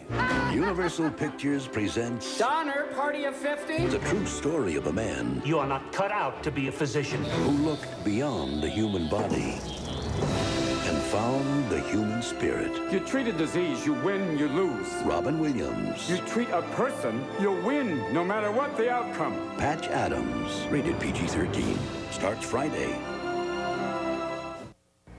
Welcome back to Early Edition. Last night during the historic House debate on impeachment, several members actually stepped up to the podium and asked for the president to resign. The president's close personal friend, Jesse Jackson, joins us now by telephone from Chicago. He spoke with the president last night, and perhaps, sir, you can tell us, how did he respond to these calls? Well, first of all, the president chooses to resist, not to resign. We encourage him to resist, to protect the franchise of the 96, 98 voters. To resign is to validate a partisan, lame duck, hypocritical Congress using raw power recklessly. They are fast-tracking this process, trying to outrun the November 3rd election. If those who lost were not voting and those who won were not voting, we would not be in this crisis. Even today, if they want to use a gag vote, the slim majority will not allow the minority the option to impeach or to censor. Now, Jesse, we urge him to resist. I'm assuming that the president assured you that he was not resigning. Oh, with every assurance. President Clinton will take this matter to the Senate. But we, the people who organized protests this past Friday, will organize a massive national day of resistance, expressing outrage when the Senate trial begins. And we urge the congressional leaders today, at some point, to walk off that floor in protest and expose the partisan meanness. Don't be a backdrop for the madness and meanness of this steamroller. Now, you mentioned your national campaign to resist resignation. What makes you think that by having people voice out at this point that it's really going to make a difference to a Congress, as we talked with several members who said, look, I'm going to vote my conscience, and even if it may go against what my constituents want me to do? They don't have the option to vote their conscience, because if it were censor or impeach, many, even Republicans, would choose censorship over resignation. What Mr. Clinton did, less than Canada, about a private sex act, was a lame attempt to protect the honor of his family in office. It's not to the level of treason or crime against the state or threat to national security. There's no sense of proportional justice. That's why people are saying reprimand yes, impeachment no. They're asking for some sense of bipartisan balanced judgment. What is President Ford or what is Mr. Dole? People are asking for maturity and proportional justice. All right, well, I'm assuming that you, like all of us, will be watching this debate and this historic vote today. We'll be Thank you very watching much. and organizing. All right, thank you very much, Jesse Jackson, for joining us this morning. Well, most of us have an opinion about the impeachment debate going on in Washington, and many of us like to tell somebody what we think. CNN's Ed Garston has found one group that does not hold back: senior citizens in a retirement village in Michigan. They're retired, but when it comes to whether or not President Clinton should be impeached, the residents of Henry Ford Village are far from retiring. Nobody is as trashy as this alley cat we've got in there now. If we can have a trashy president who's doing good things for the country. No, you can't. We cannot have a trashy president. You can be trashy, but don't lie about it. The previous question shall be considered as ordered on the resolution. Indeed, the residents here who watched the House debate were no closer to compromise on the issue of impeachment than the members of Congress. The people do not want our president to be impeached. The nicest thing would be if he would just nice and quietly resign, save us all this hardship. Amen. That's all I have to say. 93-year-old Lillian Curto said personal experience tells her the whole process is unnecessary. I was married 5 years. Of our president. I think I'm an authority on man. And I think this is just making a mountain out of a molehill. But aside from the anger pro or con, there was also sadness. Too bad this had to happen.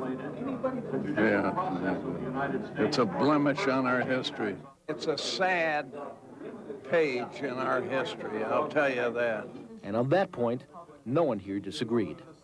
Ed Garston, CNN, Dearborn, Michigan. All right, right now we're going to take a live picture of Capitol Hill, where the debate over whether the president should be impeached will continue today, along with an historic vote where the politics are getting pretty mean. That's right, and coming up, Bruce Morton's going to take a look at just how Washington did get to be so nasty. Stay tuned.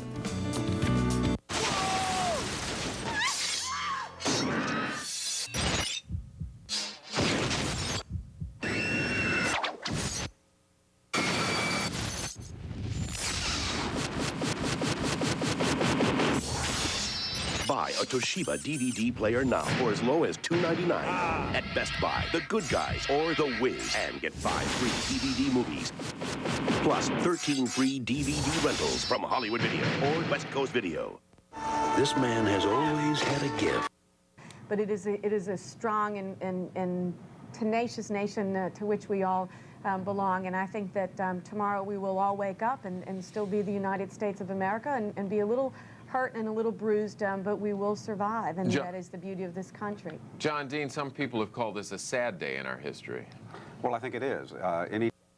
Impeachment process in the United States is, you know, we had Richard Nixon, we had Andrew Johnson. The Andrew Johnson thing was political, flat out. But Nixon really deserved to get thrown out, didn't he? Oh, absolutely. Nixon, you know, used the powers of his office and the powers of the government against his enemies. I mean, he was taking the IRS and investigating his enemies with the IRS, and he was telling the CIA to stop the FBI investigation of Watergate. Now, so he deserved it. If it could be absolutely. proved that President Clinton used his powers by hiring private eyes, by anything like that, to intimidate Kathleen Willey, that be enough for you to say, hey, see you later? Maybe so. If he did it in the capacity of as his role as president, you know, if he did it as a private citizen with a private thing that he was doing, I think it's a little he's a different. president. Kathleen Willey walks in the Oval Office. There's some hanky-panky. She walks out. That's the genesis well, look, of that. if he's hiring, you know, thugs to go scare people, that would be enough for you, Mr. I think Strauss, that's enough right? for me. I think it's enough for a lot of people. Don't I you? think the idiots, everybody, me included, would say that's enough. Thanks a lot, Mr. Strauss. My We appreciate pleasure. it. Thank Enjoyed you. the book. Yeah. And next, we'll wrap things up with an extended mail segment. We'll hear what you have to say in a moment.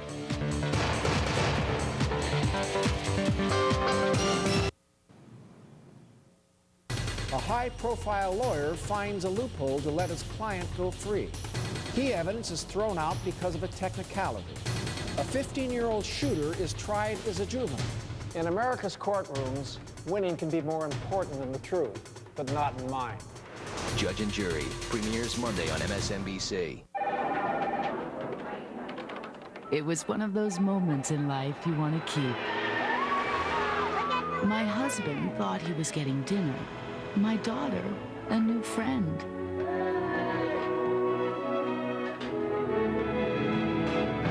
Democratic caucus at this hour. Now you see a picture of the chamber itself. Pretty much empty except for a few stragglers who are coming in just a bit ahead of time. They will be there. They will be riveted. It will be the first time in 130 years that this body has contemplated the impeachment of a president. The First Lady calling for forgiveness and reconciliation. Not much of that. In its place, partisanship. Even among the been there, seen that mentality often encountered here in Washington, certainly among the press corps, the convergence of this impeachment story and the airstrikes in Iraq are creating a strange new world among reporters. CNN's Bruce Morton explains. Of smear. Meaner. This place is getting meaner. You could see it as the debate began. The rules prohibit members from engaging in generally personal, abusive language toward the president, and also from engaging in comparisons to personal conduct of sitting members of either House of Congress. Some members who are leaving talked about how it's changed. Now we are routinely using criminal accusations and scandal to win the political battles and ideological differences we cannot settle at the ballot box. It bothers me about the venom and the hatred and the camaraderie that is non-existent in this House anymore.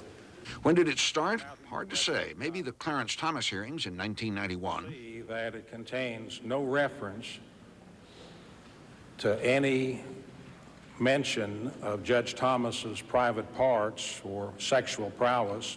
Maybe when the Senate didn't confirm the late John Tower as defense secretary with lots of references to classified FBI files which mix truth and gossip, alleging he maybe drank or womanized. Certainly the quality of our mercy has been diminished because of the Tower affair. Speaker Jim Wright resigned in a cloud of ethics charges. Speaker Tom Foley had to confront rumors he was gay.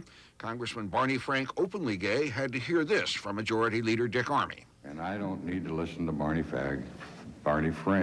Slip of the tongue, Armey said. If it isn't in there, it can't slip out, Frank said. Then there was Speaker Newt Gingrich complaining about his seat on Air Force One en route to Yitzhak Rabin's funeral at the time of the government shutdown. I can tell you this, if it would get the government. The First Lady was very warmly received by all of the members of the Democratic caucus. Dave Bonnier and Rosa DeLauro and Maxine Waters and Martin Frost all said statements of their feelings about her being here. They told her that they feel the process we're following is unfair because we're not allowed to vote on censure. And they told her that they supported her efforts and her husband's efforts. And they told her that if this vote goes against them and for impeachment, that he must not, and that he cannot resign, and that we must carry through this process in a constitutional way. Mrs. Clinton was, as always, warm and well received. She talked about the fact that she believed we were all American citizens, and that as citizens we live in a constitutional country, and that the process should be done right, and that up till now it has not been. We all hope that this process will be fair in the United States Senate. It has not been fair in the House, and we hope that changes. Will there be a walkout?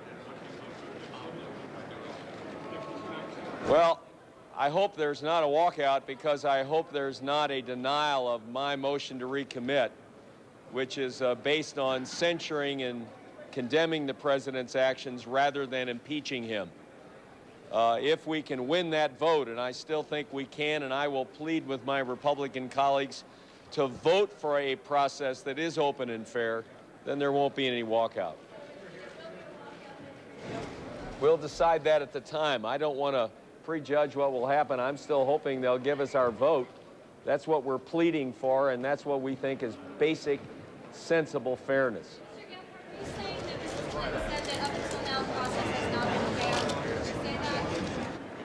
She certainly made that point. Thank you very much. Thank you. Thank you. Just a reminder, the meeting that Congressman Gephardt was talking about just a moment ago was attended by Hillary Rodham Clinton. She went up to Capitol Hill this morning, she said, to basically rally the troops, and that's exactly what Congressman Gephardt said she did. She said to the group that she believed all were American citizens, that all were entitled to live, and in fact did live in a constitutional country, and that the process should reflect that. Congressman Gephardt making clear that his sentiment is the process has not reflected that in the U.S. House of Representatives, and he advertised a little bit of theatrics later today. He will, shortly after this whole thing convenes, offer a motion to recommit, which would be an offer, or a parliamentary maneuver, rather, to get the censure option before the U.S. House. If that doesn't work, there will be a walkout. You'll get the talking points memo, bio on me, which is extremely boring, and continue the debate on Capitol Hill for another hour about whether or not Clinton should be impeached. NBC News special coverage of this event continues in just a moment with Tom Brokaw. I'm John. Right now, the Democrats are saying that the Republicans are not allowing the coverage that they would want for this walkout to make their point that they've not been treated fairly. Bob, all this reflects pretty much that the Democrats have resigned themselves to what is going to happen today, which are votes on articles of impeachment in the affirmative. So that's not all they're offering up. There's also something planned later on. Well, the fact of the matter is that the Democrats are going to be involved in the debate about the appointment of floor managers. That would be another effort to block things, because the managers of the impeachment legislation that would pass are really the prosecuting team, and they need to be authorized. So even after the articles of impeachment are voted, there could be more partisan fighting over that. Expectations are that the day wraps sometime mid-afternoon. Bob, I want to go over to Wolf Blitzer at the White House, because there will be more events taking place there. Wolf? After the vote, about 2 hours or so after the vote is completed on the House, are acrimoniously divided along party lines. And it is a grave day for the Republic, for it's only the second time in this nation's history that a president will be impeached. February 24th, 1868 Andrew Johnson, the last president to be impeached. The founding fathers knew that this would not be an easy process. They said there must be punishment for crimes which are not easy to describe, must be high crimes against the state. And that led us to Article 2, Section 4 of the Constitution. The President, Vice President, and all civil officers of the United States shall be removed from office for impeachment, for the conviction of treason, bribery, or other high crimes and misdemeanors. And that is exactly what will be voted on today. But they cannot be removed from office until there is a conviction in the United States Senate. We want to go to Capitol Hill now, where NBC's Maria Shriver is standing by. There has been a dramatic development this morning. Hillary Rodham Clinton showing the colors for her husband by meeting with members of the Democratic caucus. The man who leads that caucus is the Democratic leader of the House of Representatives, Richard Gephardt of Missouri. Maria? Thank you very much, Tom. We are here with Representative Gephardt, who issued this invitation to Mrs. Clinton. She arrived here about a half an hour ago. She came in the back door, came up a back elevator, met with the entire Democratic caucus. I know the whole caucus was invited to meet with her here. Tell us how the meeting went. It was a very emotional meeting, a very warm meeting. The members really appreciated her coming on this very tough day. And she got a huge applause. And 3 of our members talked about the unfairness of the process that we feel is happening here. They pledged their support for them and said that, frankly, the president must not and cannot resign. Putting aside his feelings about all this, we feel that with an illegitimate process, there's going to be an illegitimate result today, and he must keep on going forward. How emotional was Mrs. Clinton? She was taken, I think, with the power of the feeling of our members. Our members really are offended and disturbed by the way this process is being run. We think censure of the president is the right remedy, and that's what we would like to have on the floor. Did she comment on the option of censure? She talked generally about the process being fair. She talked about being on the 1974 Watergate Judiciary Committee staff and how in that time it was nonpartisan, bipartisan effort, Republicans and Democrats working together. That hasn't happened this time. You clearly have had an open invitation to Mrs. Clinton for quite a while. Why do you think she took you up on it this morning of all mornings? Was this just a dramatic show of support? Well, I called her yesterday, and sensing the feeling in my caucus among our members, I felt it was important for them to be able to tell her directly their feelings at this important time. And so I wanted her to come here. They wanted to see her, and they wanted to tell her what they told her. What did she say to you when you issued the invitation? She say, I'll think about it. I don't know about the timing of it. What good would it do? Because frankly, there's probably doesn't do much good coming here this morning. No, she's not trying to influence any votes. She knows this thing is pretty preordained. I still hope we get a vote on censure over there today, and I think we could win it. But she knows that. She said, Dick, if the members want me to come and want me to be there on this day, I'm going to be there. Did she tell you, give you any indication as to how the president is doing today? I think he's moving ahead. We're going to go down after this vote with the whole leadership of the Democrats, and we're going to talk about not only what's happening in the Persian Gulf, we're going to talk about Social Security, his State of the Union speech, the budget. But this is not business as usual. This is a historic day. This is an historic vote. And while people might like to say he's going on with business as usual, he has got to be aware of what's going on here. He's got to be feeling this in a very personal, fundamental way. No question. But we're going to also say to him that putting him aside personally, he must not and he cannot resign. There's a process here. We think it's been mishandled. We think if it's done fairly, there'll be a different result than impeachment in the Senate. And we're asking that the process open up and let our valid conscience feelings be expressed on the floor now of the Senate, since it couldn't be done in the House. You said that Mrs. Clinton did not come here today to sway votes, that she's pretty well aware that it's preordained here. Do you think she, the president, yourself, you kind of gave an indication, are holding out some glimmer that people may have said, I'm in favor of impeachment, but at the last minute they won't be able to do it? They're going to have to face a procedural vote that will allow censure to be brought on. The leadership, I think, in the Republican Party doesn't want us to vote on censure because they think it might win. They are trying to preordain the result, which just shows the partisanship that's in this process. This is not the way to do this. You got to let people voice their conscience. And there are millions of Americans, not just us, millions of Americans feel censure is the better way to handle this. Why don't they let it on the floor? There's no explanation. Is there going to be a walkout today? If we don't get a vote, I hope the Democratic members will walk off that floor and make a statement outside the building to the press and to the public that we think this is horribly unfair and that we're offended by this process. We'll go back in and vote, but we want to register, we want to punctuate our deep feelings at this important time. You've been in politics a long time, so has Hillary Rodham Clinton, so has her husband. How stunned are you that you're standing here today with this institution behind you about to impeach the President of the United States? I don't think what he did rises to impeachment. What he did was bad and it was reprehensible, but this is the new... Eloquent, strong, articulate. She made it absolutely clear that the husband, her president, the person she loves very dearly, will definitely not resign, and that the determined minority in this Congress and in this country that couldn't turn out the president in the election cannot, by coup, defeat this president, and we're going to move on with our agenda on education, health care, Social Security. Is she now leading the president's defense? Is that what this effectively means? I don't know if she's leading the president's defense, but she was a very strong, articulate presenter of the unfair process that's taking place in this House right now. J.C. Watts, how are the Republicans going to counter the Democrat contention that this is an unfair process, that censure should at least be an option on the floor? You're going to make history today. Well, we are, and this is a chilling experience. It's not easy for anyone. It's not comfortable for anyone.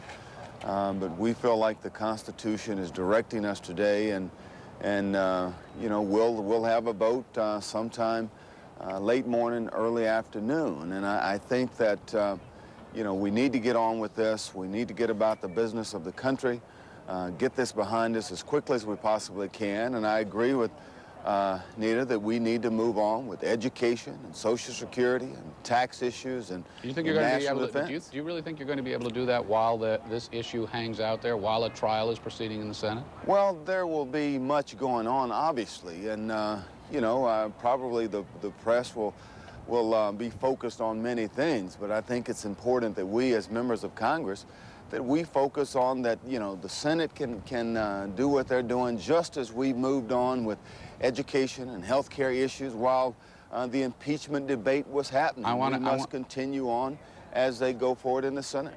J.C. Watts, as we've observed, this is the first time this body is taking up an issue such as this as a full House in 130 years. The last time this happened, it was 3 years after the Civil War, as we observed. The country was literally torn asunder. Is this event that we stand at now commensurate with the alleged crimes? Is this what should be the trigger for this? Well, Frank, the Senate will determine that. I'm asking about the House. I know what you're asking, and I'm going to answer your question. But what the House is doing today, the House is saying, just as a grand jury would say in an indictment, the House is saying that we believe there's enough evidence to send this to trial, and the Senate will have to determine that. And Frank, let me tell you, America has broad shoulders. Our Constitution has broad shoulders. We have survived slavery. We have survived a resignation of a president. We have survived assassinations of presidents, and all of that it's all unfortunate. This is not easy for any of us. It's not comfortable for any of us, but we feel like the circumstances and the Constitution directs us to move forward in what's in this impeachment debate. Permit me to ask both of you this following question, and let me start with Nita Lowey. Are you both expecting that after this vote, calls for the president's resignation will intensify?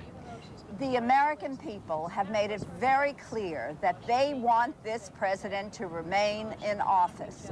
You see what happened in the election. After the election, the president's popularity keeps rising, and that's because of his agenda. Everyone agrees that what the president did was wrong, but they also agree that it doesn't rise to the level of high crimes and misdemeanors, and the public and the majority of this Congress want the president and this Congress to move on the issues they care about. You had two Democrats yesterday call for his resignation. There may be more, I'm told. Do you expect calls for his resignation to intensify? I do expect that the Republicans, the majority of the Republican Party, will call for the president to resign because they couldn't do in the election what they want to do here, and that is overturn his agenda. There is a strong minority that doesn't believe in the values of the Democratic Party and this president. J.C. Watts, are you urging your fellow Republicans to keep their counsel, to hold their fire, and not to call for resignation? You yourself said the next stop is the Senate. Well, Frank, I believe that we all should be very gracious in this process. This is a very serious matter. And I will say in closing, you know, if we would have looked at polls, what's right isn't always popular. And if we would have looked at polls, we never would have had the 10 Commandments. We never would have done away with slavery. You know, we never would have brought about women's rights if we would have looked at polling. So I think the history will be kind to the process, and the process does work, and we will move forward. Congressman Watts, it's Jeff Greenfield. I just want to understand clearly what you're saying. You're saying that impeaching the President of the United States and putting him on trial in the Senate for high crimes and misdemeanors is really not that big a deal? All it is an accusation? No, what I said, Jeff, is this is a very serious matter.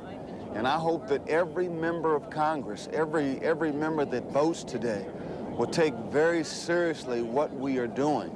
And the seriousness of this matter, the reason that we have moved forward is because the circumstances and the Constitution, I think, directs us to do so.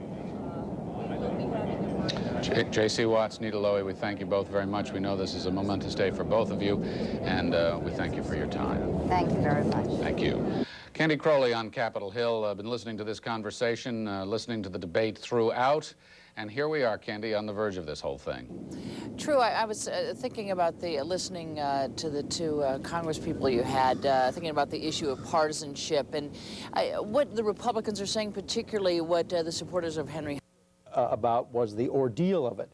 If they look ahead and they see a long ordeal in the Senate with the president out of action, a lot of discord in the society and so on, they may say, President, get it over with, get out of here. And the Republicans and the Christian Coalition are going to be setting up a drumbeat for the president's resignation. And what the White House is trying to do right now is create a firewall against that. And having to some extent helped to create the scenario for resignation by making so much of a point of how dreadful and awful and what a horror a Senate trial would be.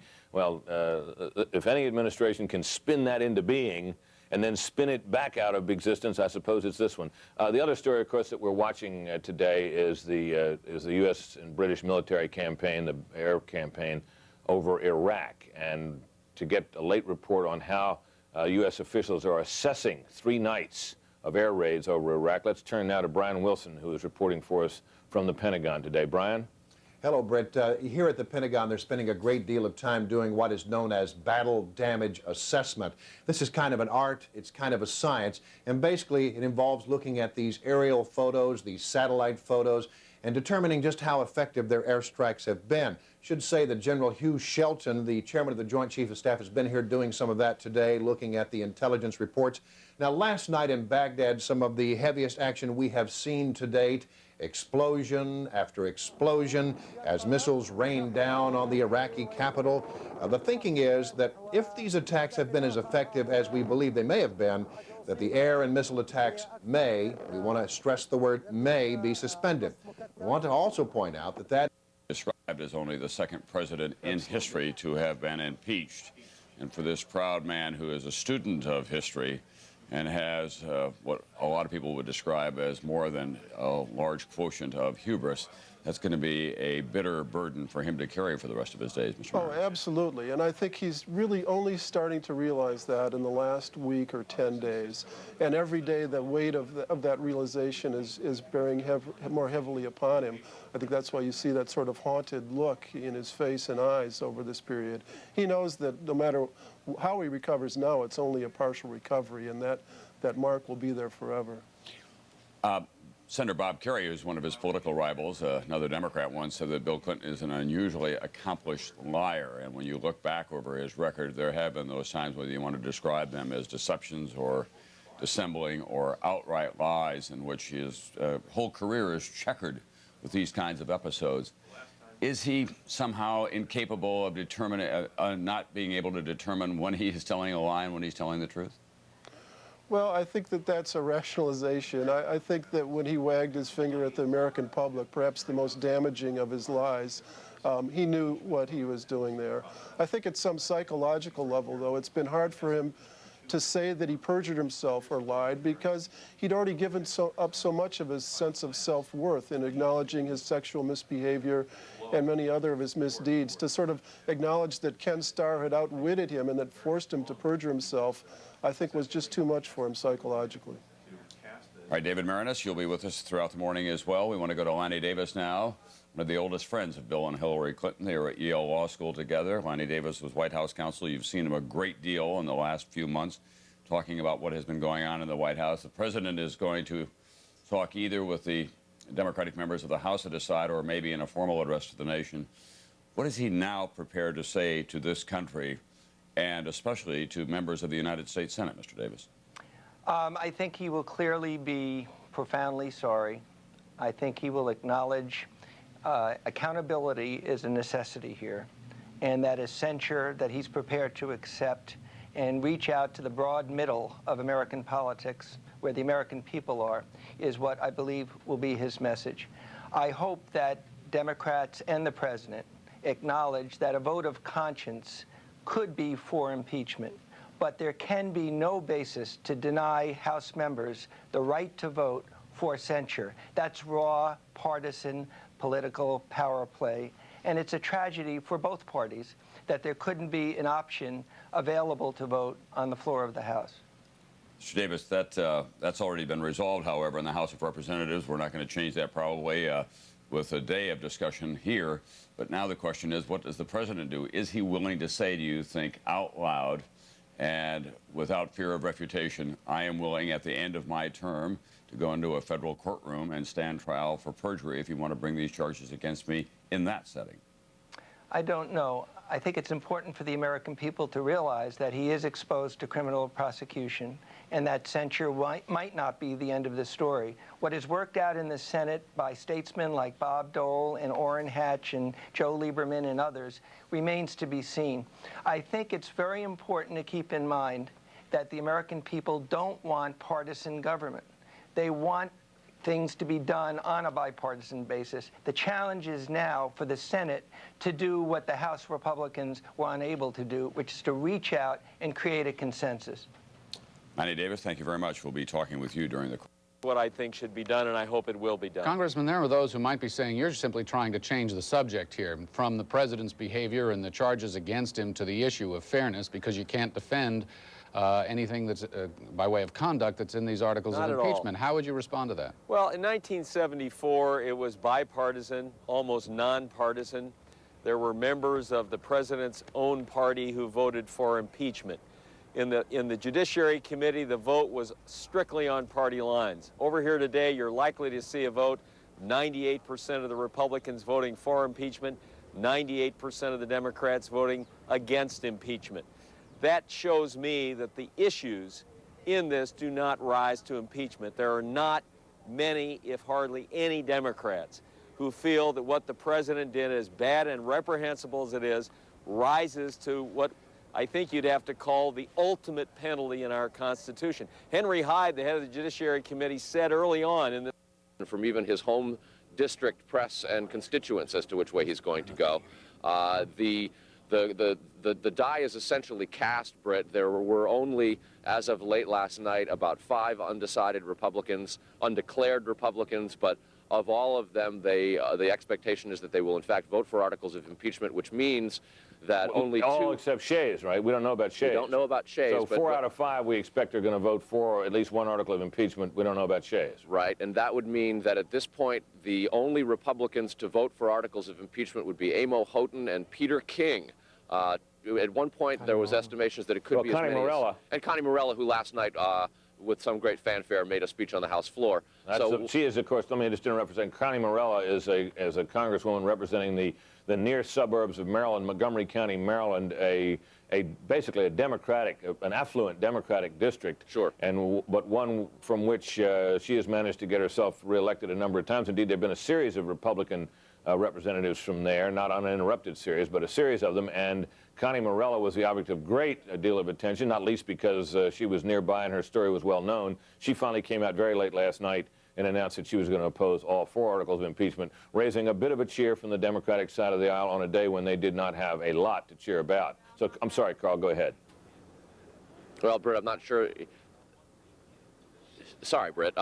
So now, when you take a look at the numbers, the statistics and all of this, at one point there were estimates from Democrats that as many as 7 or 8 Republicans could cross over. Peter King had estimated that more than a dozen, even 20 might. It's now looking like only 3. So that really makes it statistically impossible for at least one article of impeachment. It will in fact pass, and we can look at the roster and realize that that is in fact the case. All right, Carl, thanks very much. We'll be coming back to you as the day wears on. We're still waiting the formal end of this vote to approve the journal. The time has expired.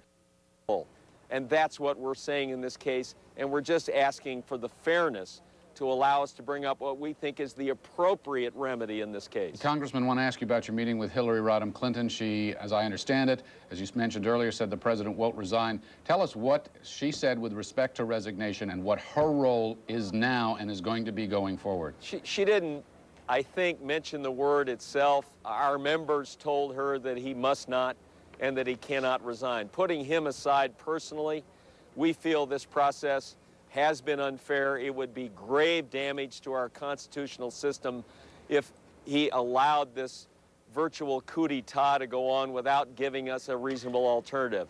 And we hope, and I believe she hopes, and I hope he hopes, that we will get a fair hearing in the Senate, and maybe we can get to this censure alternative that I think a majority of Americans and a majority of the members of Congress actually want. But she said flatly no resignation.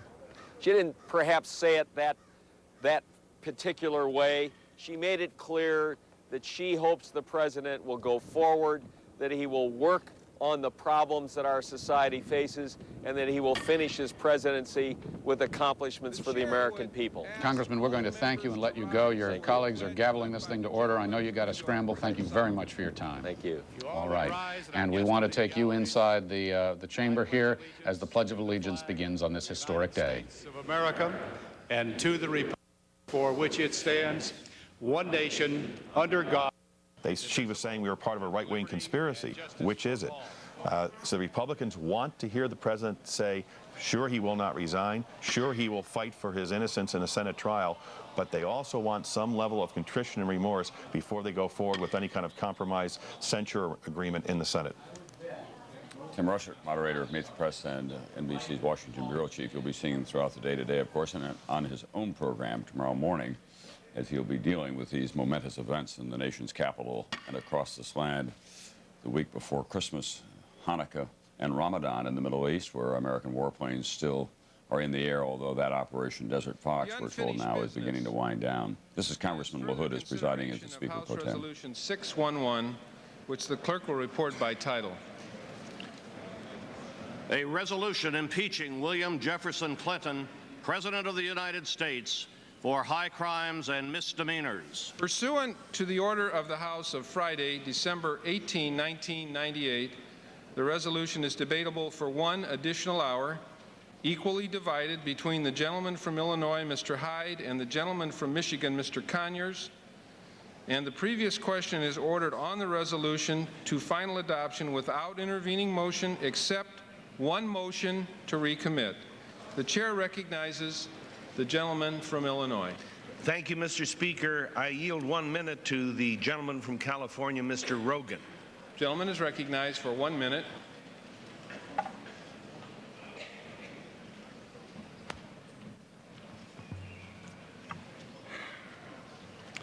Mr. Speaker, the evidence is overwhelming.